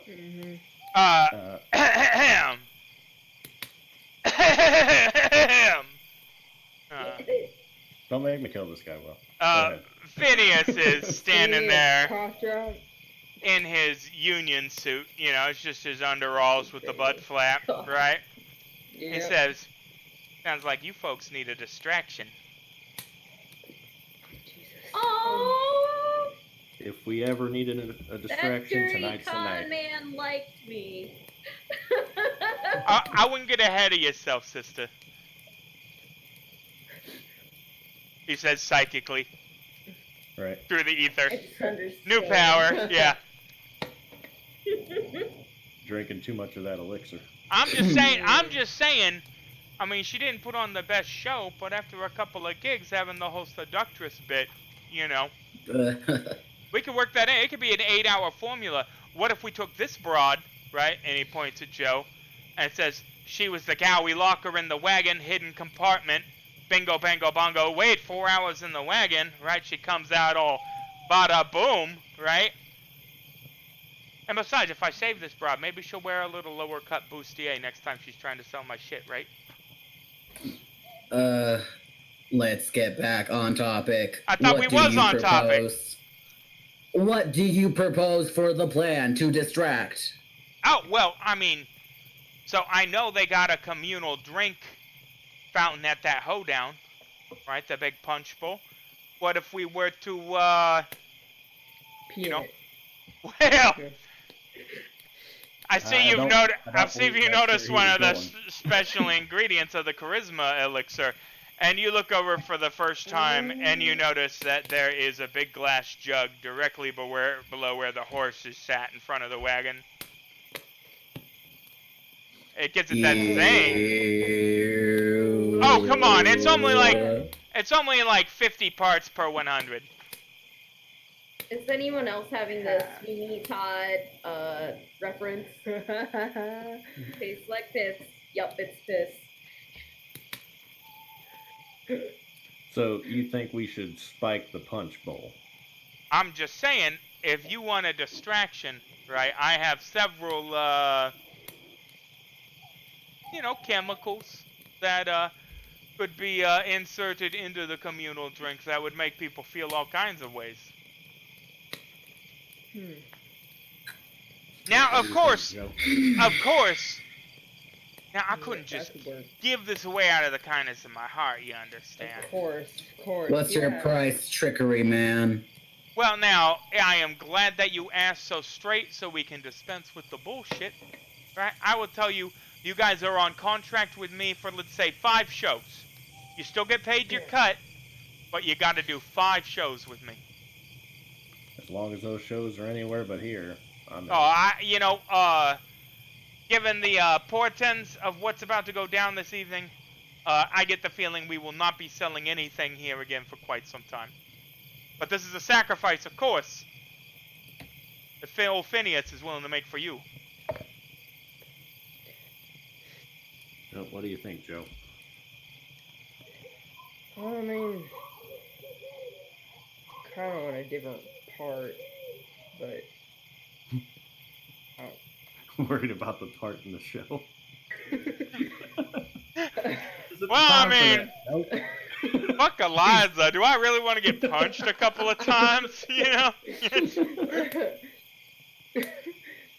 Yeah, well, Joe's gonna look over at Victoria. Kind of. What do you think, Victoria? Honestly, it's the best plan we've got. It's the only plan we got right now. So here's the only question, right? Generally, my elixirs, they do one of two things, right? They make you go one direction, or they make you go the other direction. Which direction are we trying to send the evening's events? Now, mind you, there's some modification. Well, you're talking about a goofball then. What happens? Right? I'm with you, Leroy. Shit.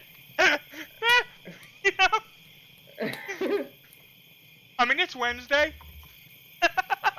Yeah. So, we can make them ramped up and dance like a frenzy. We can knock all their asses out. We can make them super horny. And, well, that's about it. Those are the options. I vote horny. I was gonna knock that one or the knock them out. Can we mix Preferably the excited and horny one?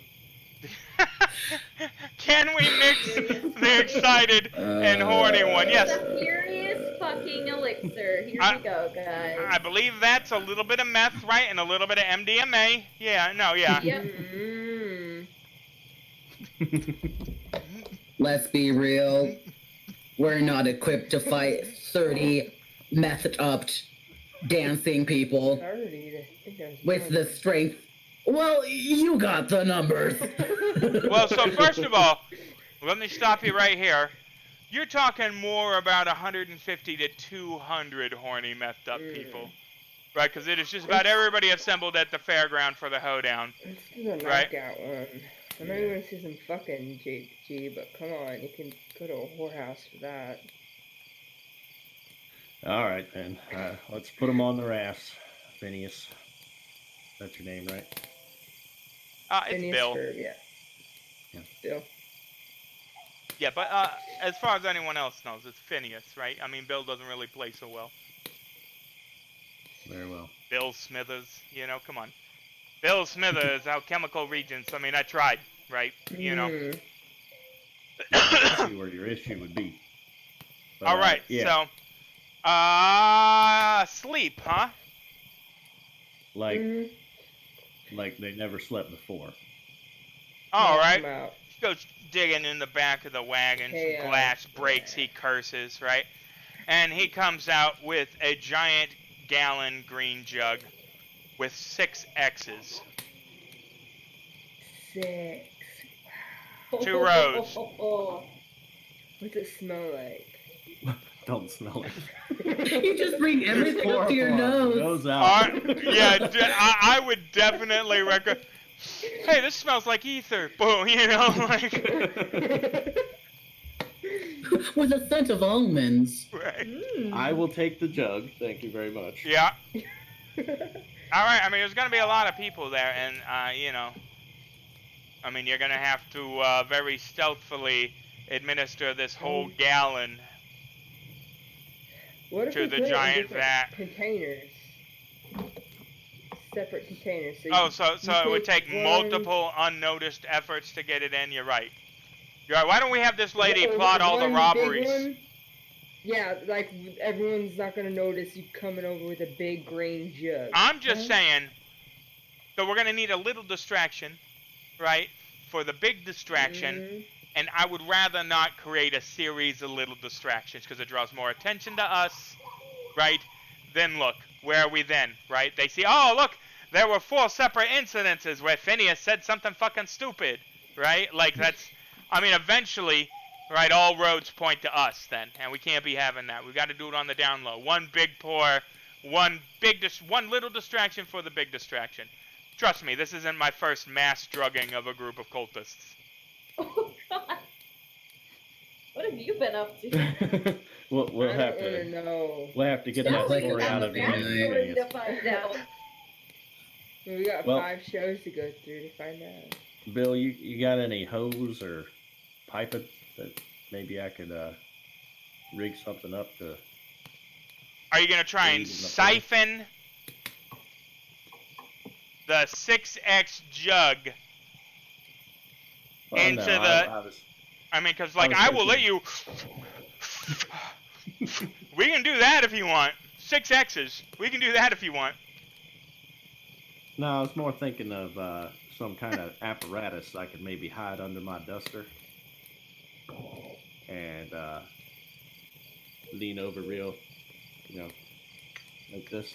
Now, we're going to have to keep eyes off it, man. That's the only thing I can think of. All right, fair enough. One more question, and this one's a bit of a weird one. Yeah. You don't happen to have any white and black paint, like cream, do you? Well, I mean, I got grease paint. Yeah, sure. Yes. Well, I'm thinking just to further hide our identities, perhaps we could apply a bit of makeup, like these clowns walking about. I see what you're saying. We could be the only 5 fucking people with skull makeup on, and that would make us blend into the crowd. You, hot damn. How about you and Miss Doggett get together and plan all our heists together? You guys just draw it out. I'll just sit here in the wagon and wait for another Well- litany of fantastical ideas. Well, see, here's the thing, Bill. Down in Texas, before I was forced to take a bit of a trip, I did plenty of heists, and most of my heists ended with a lot of dead people. So I'm not so sure about this sneaking in, sneaking out. Let I'm me more of a let Kevin me Hart. let me stop you right there, Pard. Most of my heists end with everybody alive and me much richer. So maybe, just maybe, right, when weighing the 2 options, how about you, Robo Mexican? What do you think? Do you want a heist where everybody's dead at the end, or do you want a heist that has a little bit of flair, a little bit of subtlety, a little bit of nuance, nobody gets hurt, and we walk away with pockets filled with money? Ugh, I hate having to agree with you, but I suppose the second one is the correct one. Your voice box dies in the middle of that sentence. Well, fuck me. Fuck me right now. He goes, Okay. and he walks over, and What's that in unscrews this Spanish? thing on the Yeah. side. He says, "Oh, huh." Goes into his wagon, pulls out a box. There's a little bit of glowing rock in it. Sticks it in there, closes the capsule, shoves it back into the side of your neck, twists it, and it powers back on. You need to fuel that, senorita. How long does it last? Apparently How long about has it 6 been? sessions. Okay. All right, duly noted. No. Yeah. Mira, lo que sea. Gracias. De nada. Crosses her arm. You hear that shade? So, the only remaining question then is, what kind of disguise, what kind of distraction? Am I going in my Phineas here? Am I going to be the source of the distraction? Are you guys coming up with something? And time is of the essence, because I don't know if you can hear those drums starting to kick off over there, but this whole shindig's about to fire up. And we want people to be drinking what we're feeding them. Pues, Apparently our ideas God. aren't worthy of a... I didn't say that. I just said that being the only Well, 4 did people ya? with skull makeup on might draw a little attention to us. I'm sorry. Clowns? Skull With- makeup, what's the difference? out of character, Did there's she- a little bit of a difference. Did, Not surprised. Just Did- a bit. did she smell the ether? Oh, man. Miren, muchachos. Estas personas le gustan bailar. Wait. Bailar. Give me a second here, lady, he says. And, oh, shit. He turns on your voice caller. Alright? And he goes, say some words. Hello. Say some words. Hello. Say some more words. Come on. Bonjour. Oh, shit. Too far. Hello? Yeah. Holy shit. What? Thank you. Holy shit. Not to imply that Richter von Steele's device could be improved upon, but... Yeah, I turned it into French there for a second. Had to dial it back. Yeah. Moochie, oh Je shit. m'appelle Tribunio. Okay. I guess I have to say thank you again. Thank you. He kind of rubs Stop his it. nipples. No, he doesn't. No. I think you're out of the that plan, seems Bill. in character, but I'm ignoring you for a second, really quickly. Look, these people want a show, to dance, a party, something that'll get them moving. I don't know what you have, Phineas, but possibly start a... Oh, well, no, there's already a band inside. We could have started a competition with that. I don't know, that's too silly. What kind of competition we talk about here? How about... Well, oh boy here can shoot. I'm Yeah, a fairly decent shot. Why don't we set up a shooting competition outside? That can work. People will come see that. Well, shit, I can't do it though, because they saw us together at the performance earlier. Skull makeup. Gary! There is a rattling of bottles. Oh, Gary. Gary, buddy.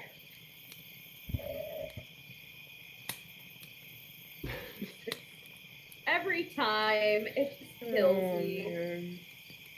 He is hammer drunk. At Hey, least. buddy. Mhm. Phineas says, hey man, we need you to get into an argument about who's a better shot with this fellow out in front of the hoedown. Gary says, yeah.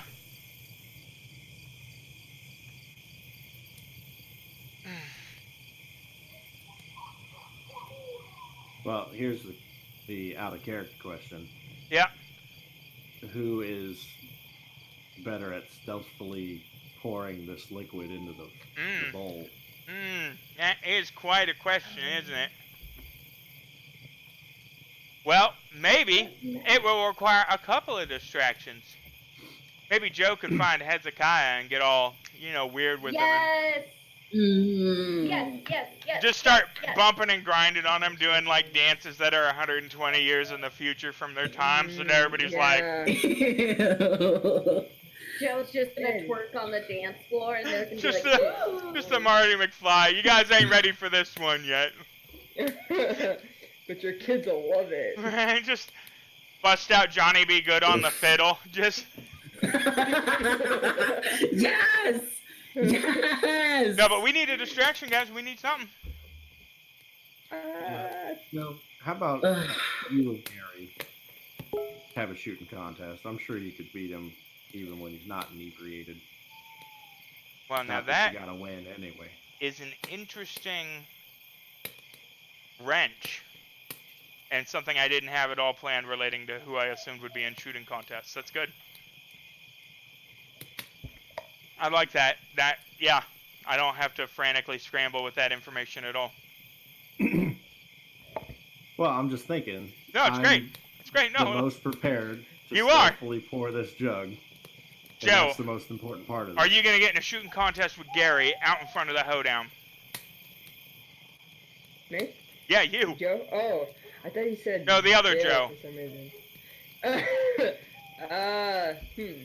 The other Josephine Soraya Barney Young.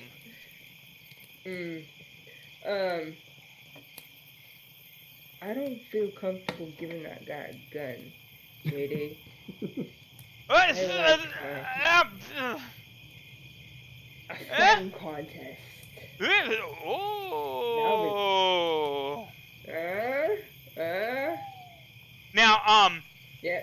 I do want your memory to hold in mind that he has been used twice now in your presence to demonstrate the martial arts power that is given to him by Elixir. And while there isn't a martial artist in this party, right, they definitely do exist in Deadlands, and they definitely do skew towards the, oh look, I just shattered a block with my punch side of things. So, again, I'm not trying to dissuade all these are great ideas, but is he sober enough to not punch your spine out? Give a drunk man a gun. Have a fight with a drunk man. I don't. Have a fight. They're both deadly. I'll tell you that. Another out of character bit is that there are different styles of martial arts that you can take as a practitioner, and that there may or may not be one that you excel at when generally intoxicated. So, okay. That's neither here nor there, though. The man did a backflip while why would the chronically inebriated guy, know any fighting style that was dependent on you being chronically inebriated? Because we have seen about 0.4 seconds of sober Gary. Excuse me, Lu Fang. Right. And he is billed as a exotic guy from... He does have a Q. I mean, he's wearing silk robes with the sleeves and all of it. But most of Bill's stuff is bullshit.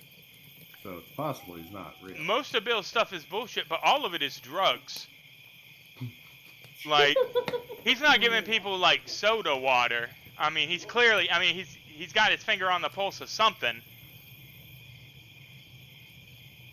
If you guys were to explore that wagon, you would find more opium than you thought existed in this whole part of the country, probably. Yeah. He feels comfortable carting that around. Wow. Well, so first of all, it is not a regulated substance. There is no FDA. Yeah. This predates any federal laws regarding narcotics in that regard.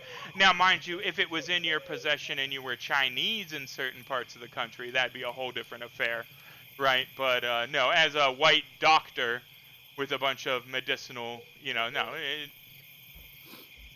Now, mind you, would you go to Chicago with this gig? Right? No. No, you would definitely not.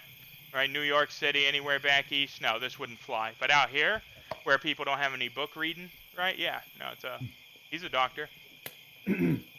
Well, how about just to keep it safe, Joe and Victoria get into a shooting contest out in front.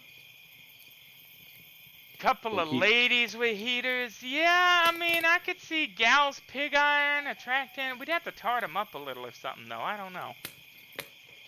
Well, we need to do something. Midnight's approaching faster. It could be the two shortest shooters, right?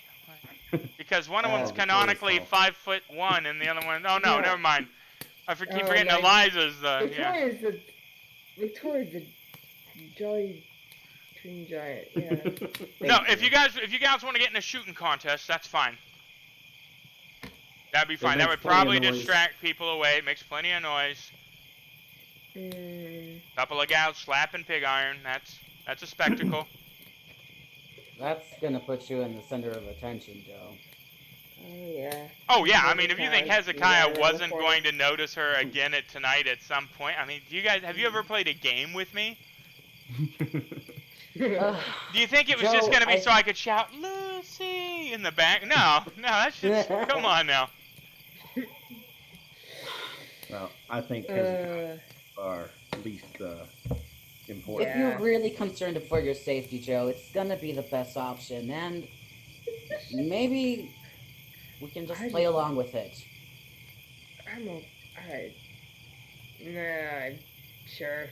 I don't. I ain't gonna lie to you, Joe. You might have to bang Hezekiah by the end of this book. I promise you, we'll get Eliza back.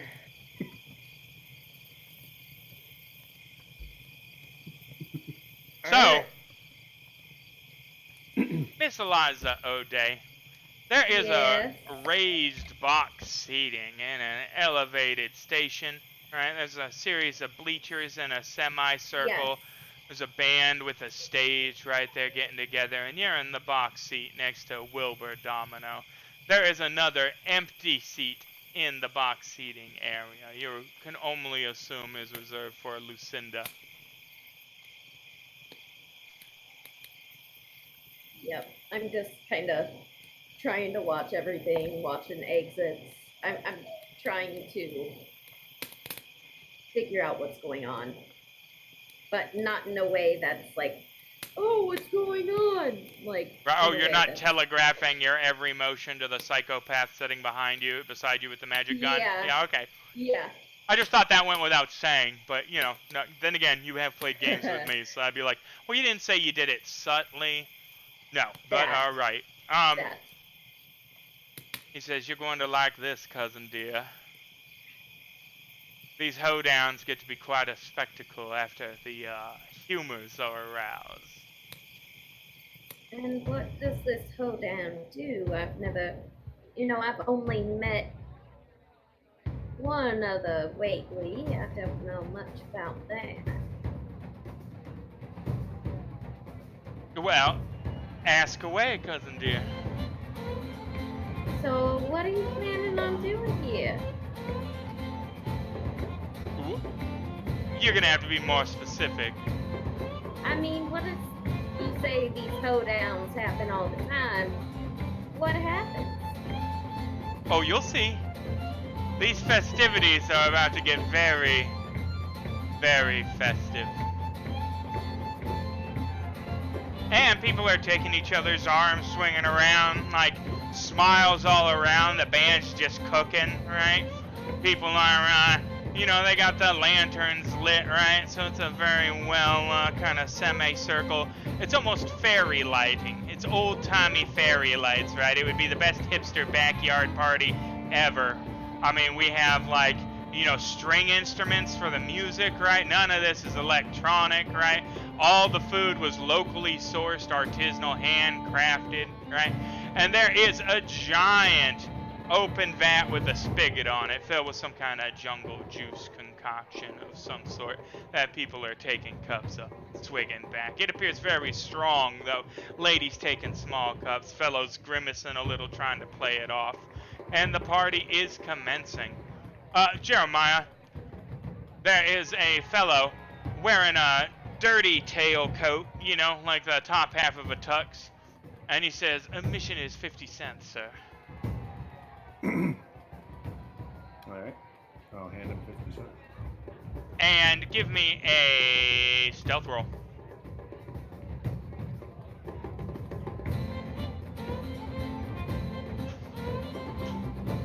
Good, he doesn't have to say no outside drinks. Yeah, you make it into the festivities. Joe, Victoria, there appears to be a rager going on in there. Yeah, there is. Those happen. Good jam. Alright. Do I see Eliza above the box? Give me a notice roll. Is there a cover charge? Do we have to No. pay cover too? 50 cents to get in, but you were about to start a shooting contest out front. Yeah. Oh, I see. I get it. Okay. Sorry, do I need to make a notice as well? Yeah, you can give me a notice roll to see if you notice him enter. You get a raise, you might notice a bulge under his coat. Yeah, you No see him. worries. You see him enter. He appears to have his hat low. He looks like he's being sneaky a little. Okay, I'm gonna just start chatting up my wonderful cousin. Go ahead. Look, I only met one other Waitley. I mean, what's the stories that you know about the Waitleys? I mean, I didn't grow up part of a Waitley family. Don't play coy There with sure me, must be- cousin. You know there's power in the blood. I mean, only a little bit, not much. That depends on how much blood you use, cousin dear. Oh, so it relies on the amount of blood. What Well, things and have you the done? purity of the blood as well. We can tell the Oh. second we looked eyes on you that you were the genuine article. Me and my sister, Nah. we've been through quite a few misfires in our search for what we've been looking for so far, see? Well, that is quite interesting. I mean, what things do you look for? I mean, I just want to learn. I don't expect. I just love to learn about. I don't understand yeah, why you're yeah. so curious. I mean, you're only gonna have this knowledge in your head for another few hours, cousin dear. I'd say you would be best just sitting back and enjoying the show and not trying to think too hard about the upcoming unpleasantness. So, what are this ritual? Have you tried it before? Well, I mean, I suppose you could say that, yes. Did it succeed? It has been somewhat successful, yeah. See, by our reckoning, we just need a purer specimen. Oh, but that's quite interesting. I mean, what magic are you using? It's nothing I could possibly even be able to understand, but I'd love to learn. Even if it's only for a few hours. Cousin dear, playing dumb does not suit you.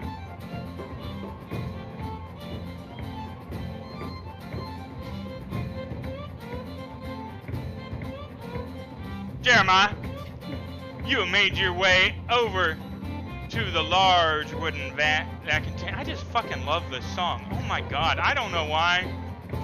It literally just makes me wanna. But yeah. Give me a notice roll. You know what, Will? God damn it. Fucking shit. It ain't even a meme at this point. It's It's a fucking meme. holy shit. All right, This is literally gonna be the next emoji. give me a stealth roll.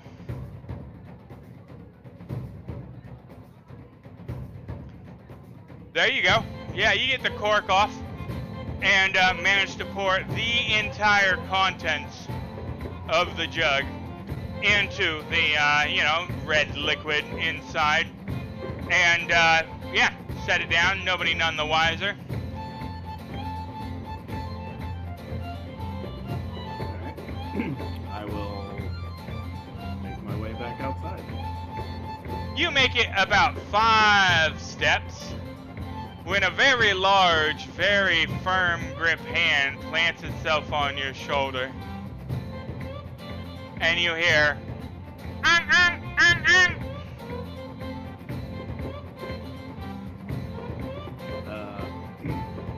will turn it over. Standing behind you is a 7-foot tall man dressed in a clown suit, if he is a foot. It has several big pom-poms on the front and a giant frill, and his head is eggplant shaped, He has that, and a large red nose. And he says, "I think you forgot something, friend." I don't believe we met. Oh, we're about to be very well acquainted. I will lower a hand to my belt. Oh, Oh, and how so? that won't be necessary. All I'm suggesting is that we share a drink. Don't drink, sorry. "A man with your visage," he says, and he grabs a glass off the table and pours a full cup, and his eyes never leave your face as he downs the whole thing, dribbling down his shirt, staining the front, just the whole thing. And then he thrusts the glass at you. Bottoms up, friend. And then we go to Joe and Victoria having a shooting. Yeah! contest. Yes, we do, in fact. Joe, Victoria. Now, these people are inside here getting inebriated and dancing and such, so you're going to have to cause a spectacle to even get people to assemble to watch y'all do some shooting. I pull my gun out and I shoot it up in the air. Ooh, ballsy. Yeah. Yeah, Get on there. that's what I anticipated. So, yeah, she fires a shot in the air, and a bunch of people crouch low, right? And then they kind of peek out, and they see this, 20-foot tall Mexican gal. Cool. Once Victoria sees that she's got her attention, she goes to Joe and kind of gives her like a playful push. "You believe that you're the finest shooter here in this party? Huh. You wanna put on a wager on that?" Did I stutter? I do. Persuasion rolls! Oh, Lucy! Lucy! Oh, Lucy! God. Fuck. Come on! Oh man, barely. I do not. Attractive just saved your ass. Yes. Yeah. But they're good thing like- you're cute. Well, she don't look like much of a shot, but she's a looker, right? Like that was yeah. So you managed to peel some people away. Unfortunately, unbeknownst to you, right? This drink shit's already done happened. Good. Well, good. Yeah, good. No, good. We'll go with good. So, somebody from the crowd shouts, "What kind of shooting contest?" Well, Give me a notice you're roll. the one who called it. Okay, sorry. It's Bill standing behind some people, or Phineas. Fucking Bill. Fucking Bill. Bill. I said, "What kind of shooting contest?" Well, this young girl here thinks she's the better shot than me, so how about I let her choose? Joe's gonna like puff out her chest and go, yeah. She's on short level thing. Yeah, I do. Shooting like what kind of out of character? What kind of shoot contest? Why? What I if you don't- set up, son of Dr. Feelgood's bottles on that fence post over there and tried to plug them from range.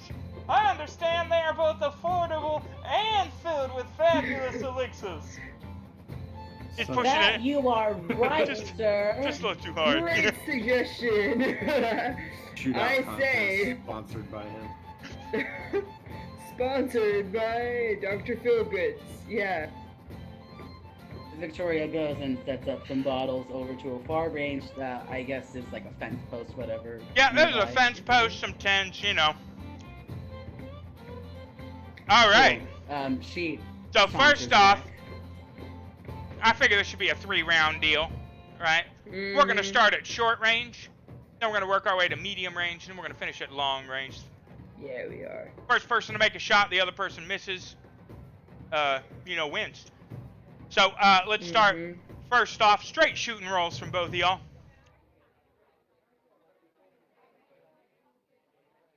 Nice. Oh, yeah. Oh, shooting. Oh, yeah. Bam, bam. Yeah, that was it. You shot it with it. You pulled out your peacemaker. Okay, yeah, okay. So, both bottles shatter. The crowd's like, shit, that was close range. Moving up 20 feet back, right? Now we're gonna get them shooting rolls into -2. God, I just want to turn up the hoedown again, though. Ooh, nice. Hot Ooh, damn. damn. So my question is, Fuck. why can't you guys roll like this when we're actually shooting things? Yeah, both the bottles explode again. question. Boom. Well, shit, that wasn't bad for a woman. They probably had some of Dr. Feelgood's elixirs recently. I heard there's a bullseye variety. All right. Victoria kind of like pretends to flip the pistol around and like blows the smoke that comes out of it. Yeah. Trying to Oh. JD. All right, we're gonna move another 20 feet back. We're gonna take another shooting roll. This time, -4s. Oof. It's downhill here, guys. Alright. Oh, fuck. There it goes. Ah. Both shots missed, going wide. Well, that done plumb tied up. I say we give him another go at it. Another shot, -4. I guess even Dr. Feelgood's elixirs can only do so much for a simple woman. I will. Oh, No. fuck.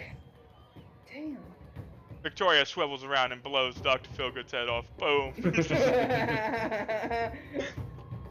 Do it. Do it. Uh-oh. Roy's reconnecting, so I will roll his shooting roll because that always ends up best. Please and Right. thank you. Da, da, da, da, da, da, da, da, da. Both shots No. miss again. Another attempt. This is getting boring.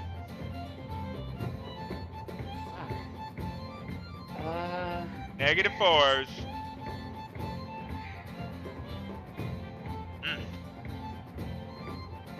Alright, come on, buddy. What This the shot fuck? rings out, Wow. and there's a scream.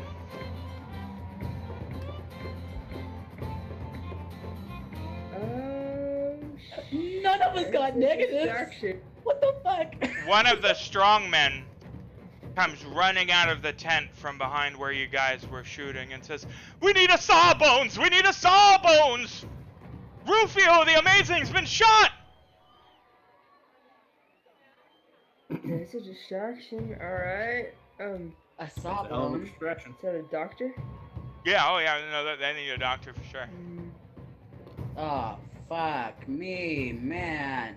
Give me See, a, give me a notice Joe. roll, Joe and Victoria.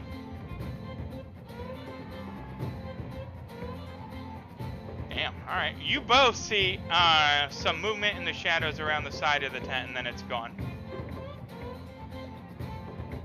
Okay, so maybe that wasn't us. Alright. I'll live with that. No, it was behind us. A fellow walks up and says, which one of you took that last shot? Why? It was behind us. No, it was downrange. Like where you were shooting. Yeah. Oh, they said Behind the some man tent. ran from.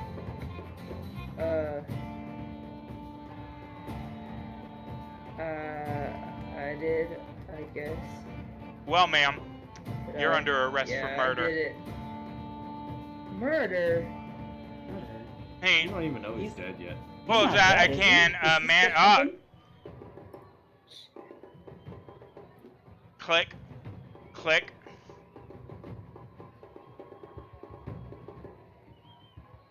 I'm afraid you have to come with us until we get all this sorted out.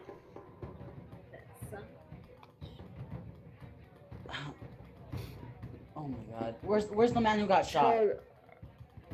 If somebody, lady actually comes out of the tent, a huge woman with a beard, and she says he's dead. She's got blood on her forearm, some blood on her shirt. Sure. He's been shot. Is there a bullet hole? Is there a bullet hole in the tent? Like it's obvious. Well, you're not going to be able to examine that because there is the strong man and several marshals that are currently escorting you up the street around the back of the big house towards what counts for a jail there. I'm gonna yell at Victoria. Just get Eliza. Don't worry about me. And then yeah. Jeremiah, Yes, sir. Have a drink, friend. Whew. you heard some shooting going on outside, so you assume the contest is, gone off. Actually, Give me a notice roll. Sure. Holy hot damn. I can't, man. Holy. Give me 5 notice rolls. So I just changed this. Everyone. Have you tried changing your dice color? There's got to be something going on here. There's like a macro or something. There's that one. Of course. Oh, there we go. Change the dice. You see, that's what you need to do the whole time. Wow, on that second notice roll, just behind the behemoth's shoulder, you notice Phineas working his way into the crowd with a kind of look on his face. Yeah. Well, friend, I'm sorry, but the sounds outside seem to be calling me. I believe there's a contest of some sort. Well, I'm a hell of a shot, so Well, I'm afraid I'll come back for that drink. that this isn't a negotiation, friend. I'm going to need you to have a drink.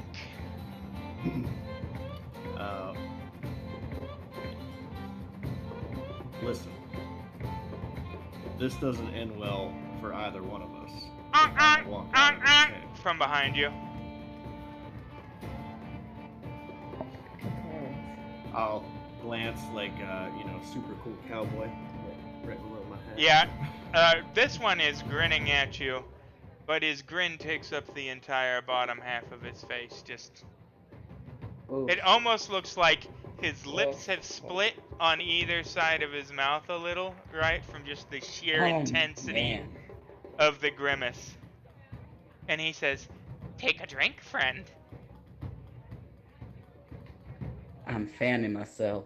Are you okay, Leroy, over there? How you do? Keeping yourself together, bud? Alright. Eliza, give me a notice roll. Okay.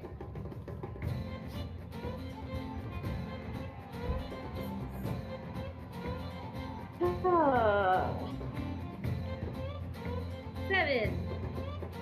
You notice that there are maybe 20 clowns, all at the periphery of the event, with the exception of 4 that seem to be centered around somebody that you now recognize as Jeremiah. Your cousin leans over and he says, "You're going to love this part, cousin dear." And you notice that the people are dancing, right? But like with a fervor, right? Like they're pouring sweat, their clothes are soaked, right? They've got wild, crazy looks in their eyes, and the drums are just, I mean, they're going, right? A lady on the periphery of the crowd falls over, just faints, right? And immediately 3 clowns set upon her, and nobody else seems to notice. They're whipped into this orgiastic frenzy. Everybody in the crowd just kind of undulating and moving with the rhythm. The lights dim and brighten and dim and brighten. It seems like all the lanterns are nearly snuff out at once.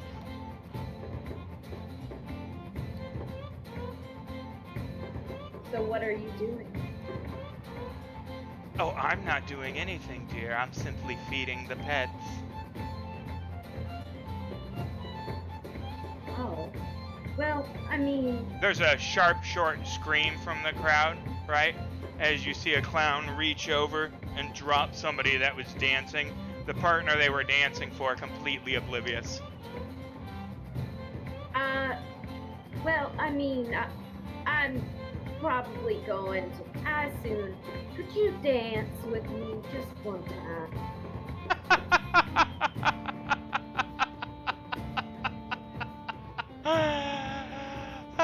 Trust me, my dear, you do not want to be down there right now. Neither But I don't. does your friend, he says, pointing plainly to Jeremiah. I'll hold the cup at this point. Perhaps you didn't realize what kind of a hoedown we were throwing here, cousin dear. I had a feeling. He points over to a tattered banner that you hadn't previously noticed, hanging on the side of the entrance.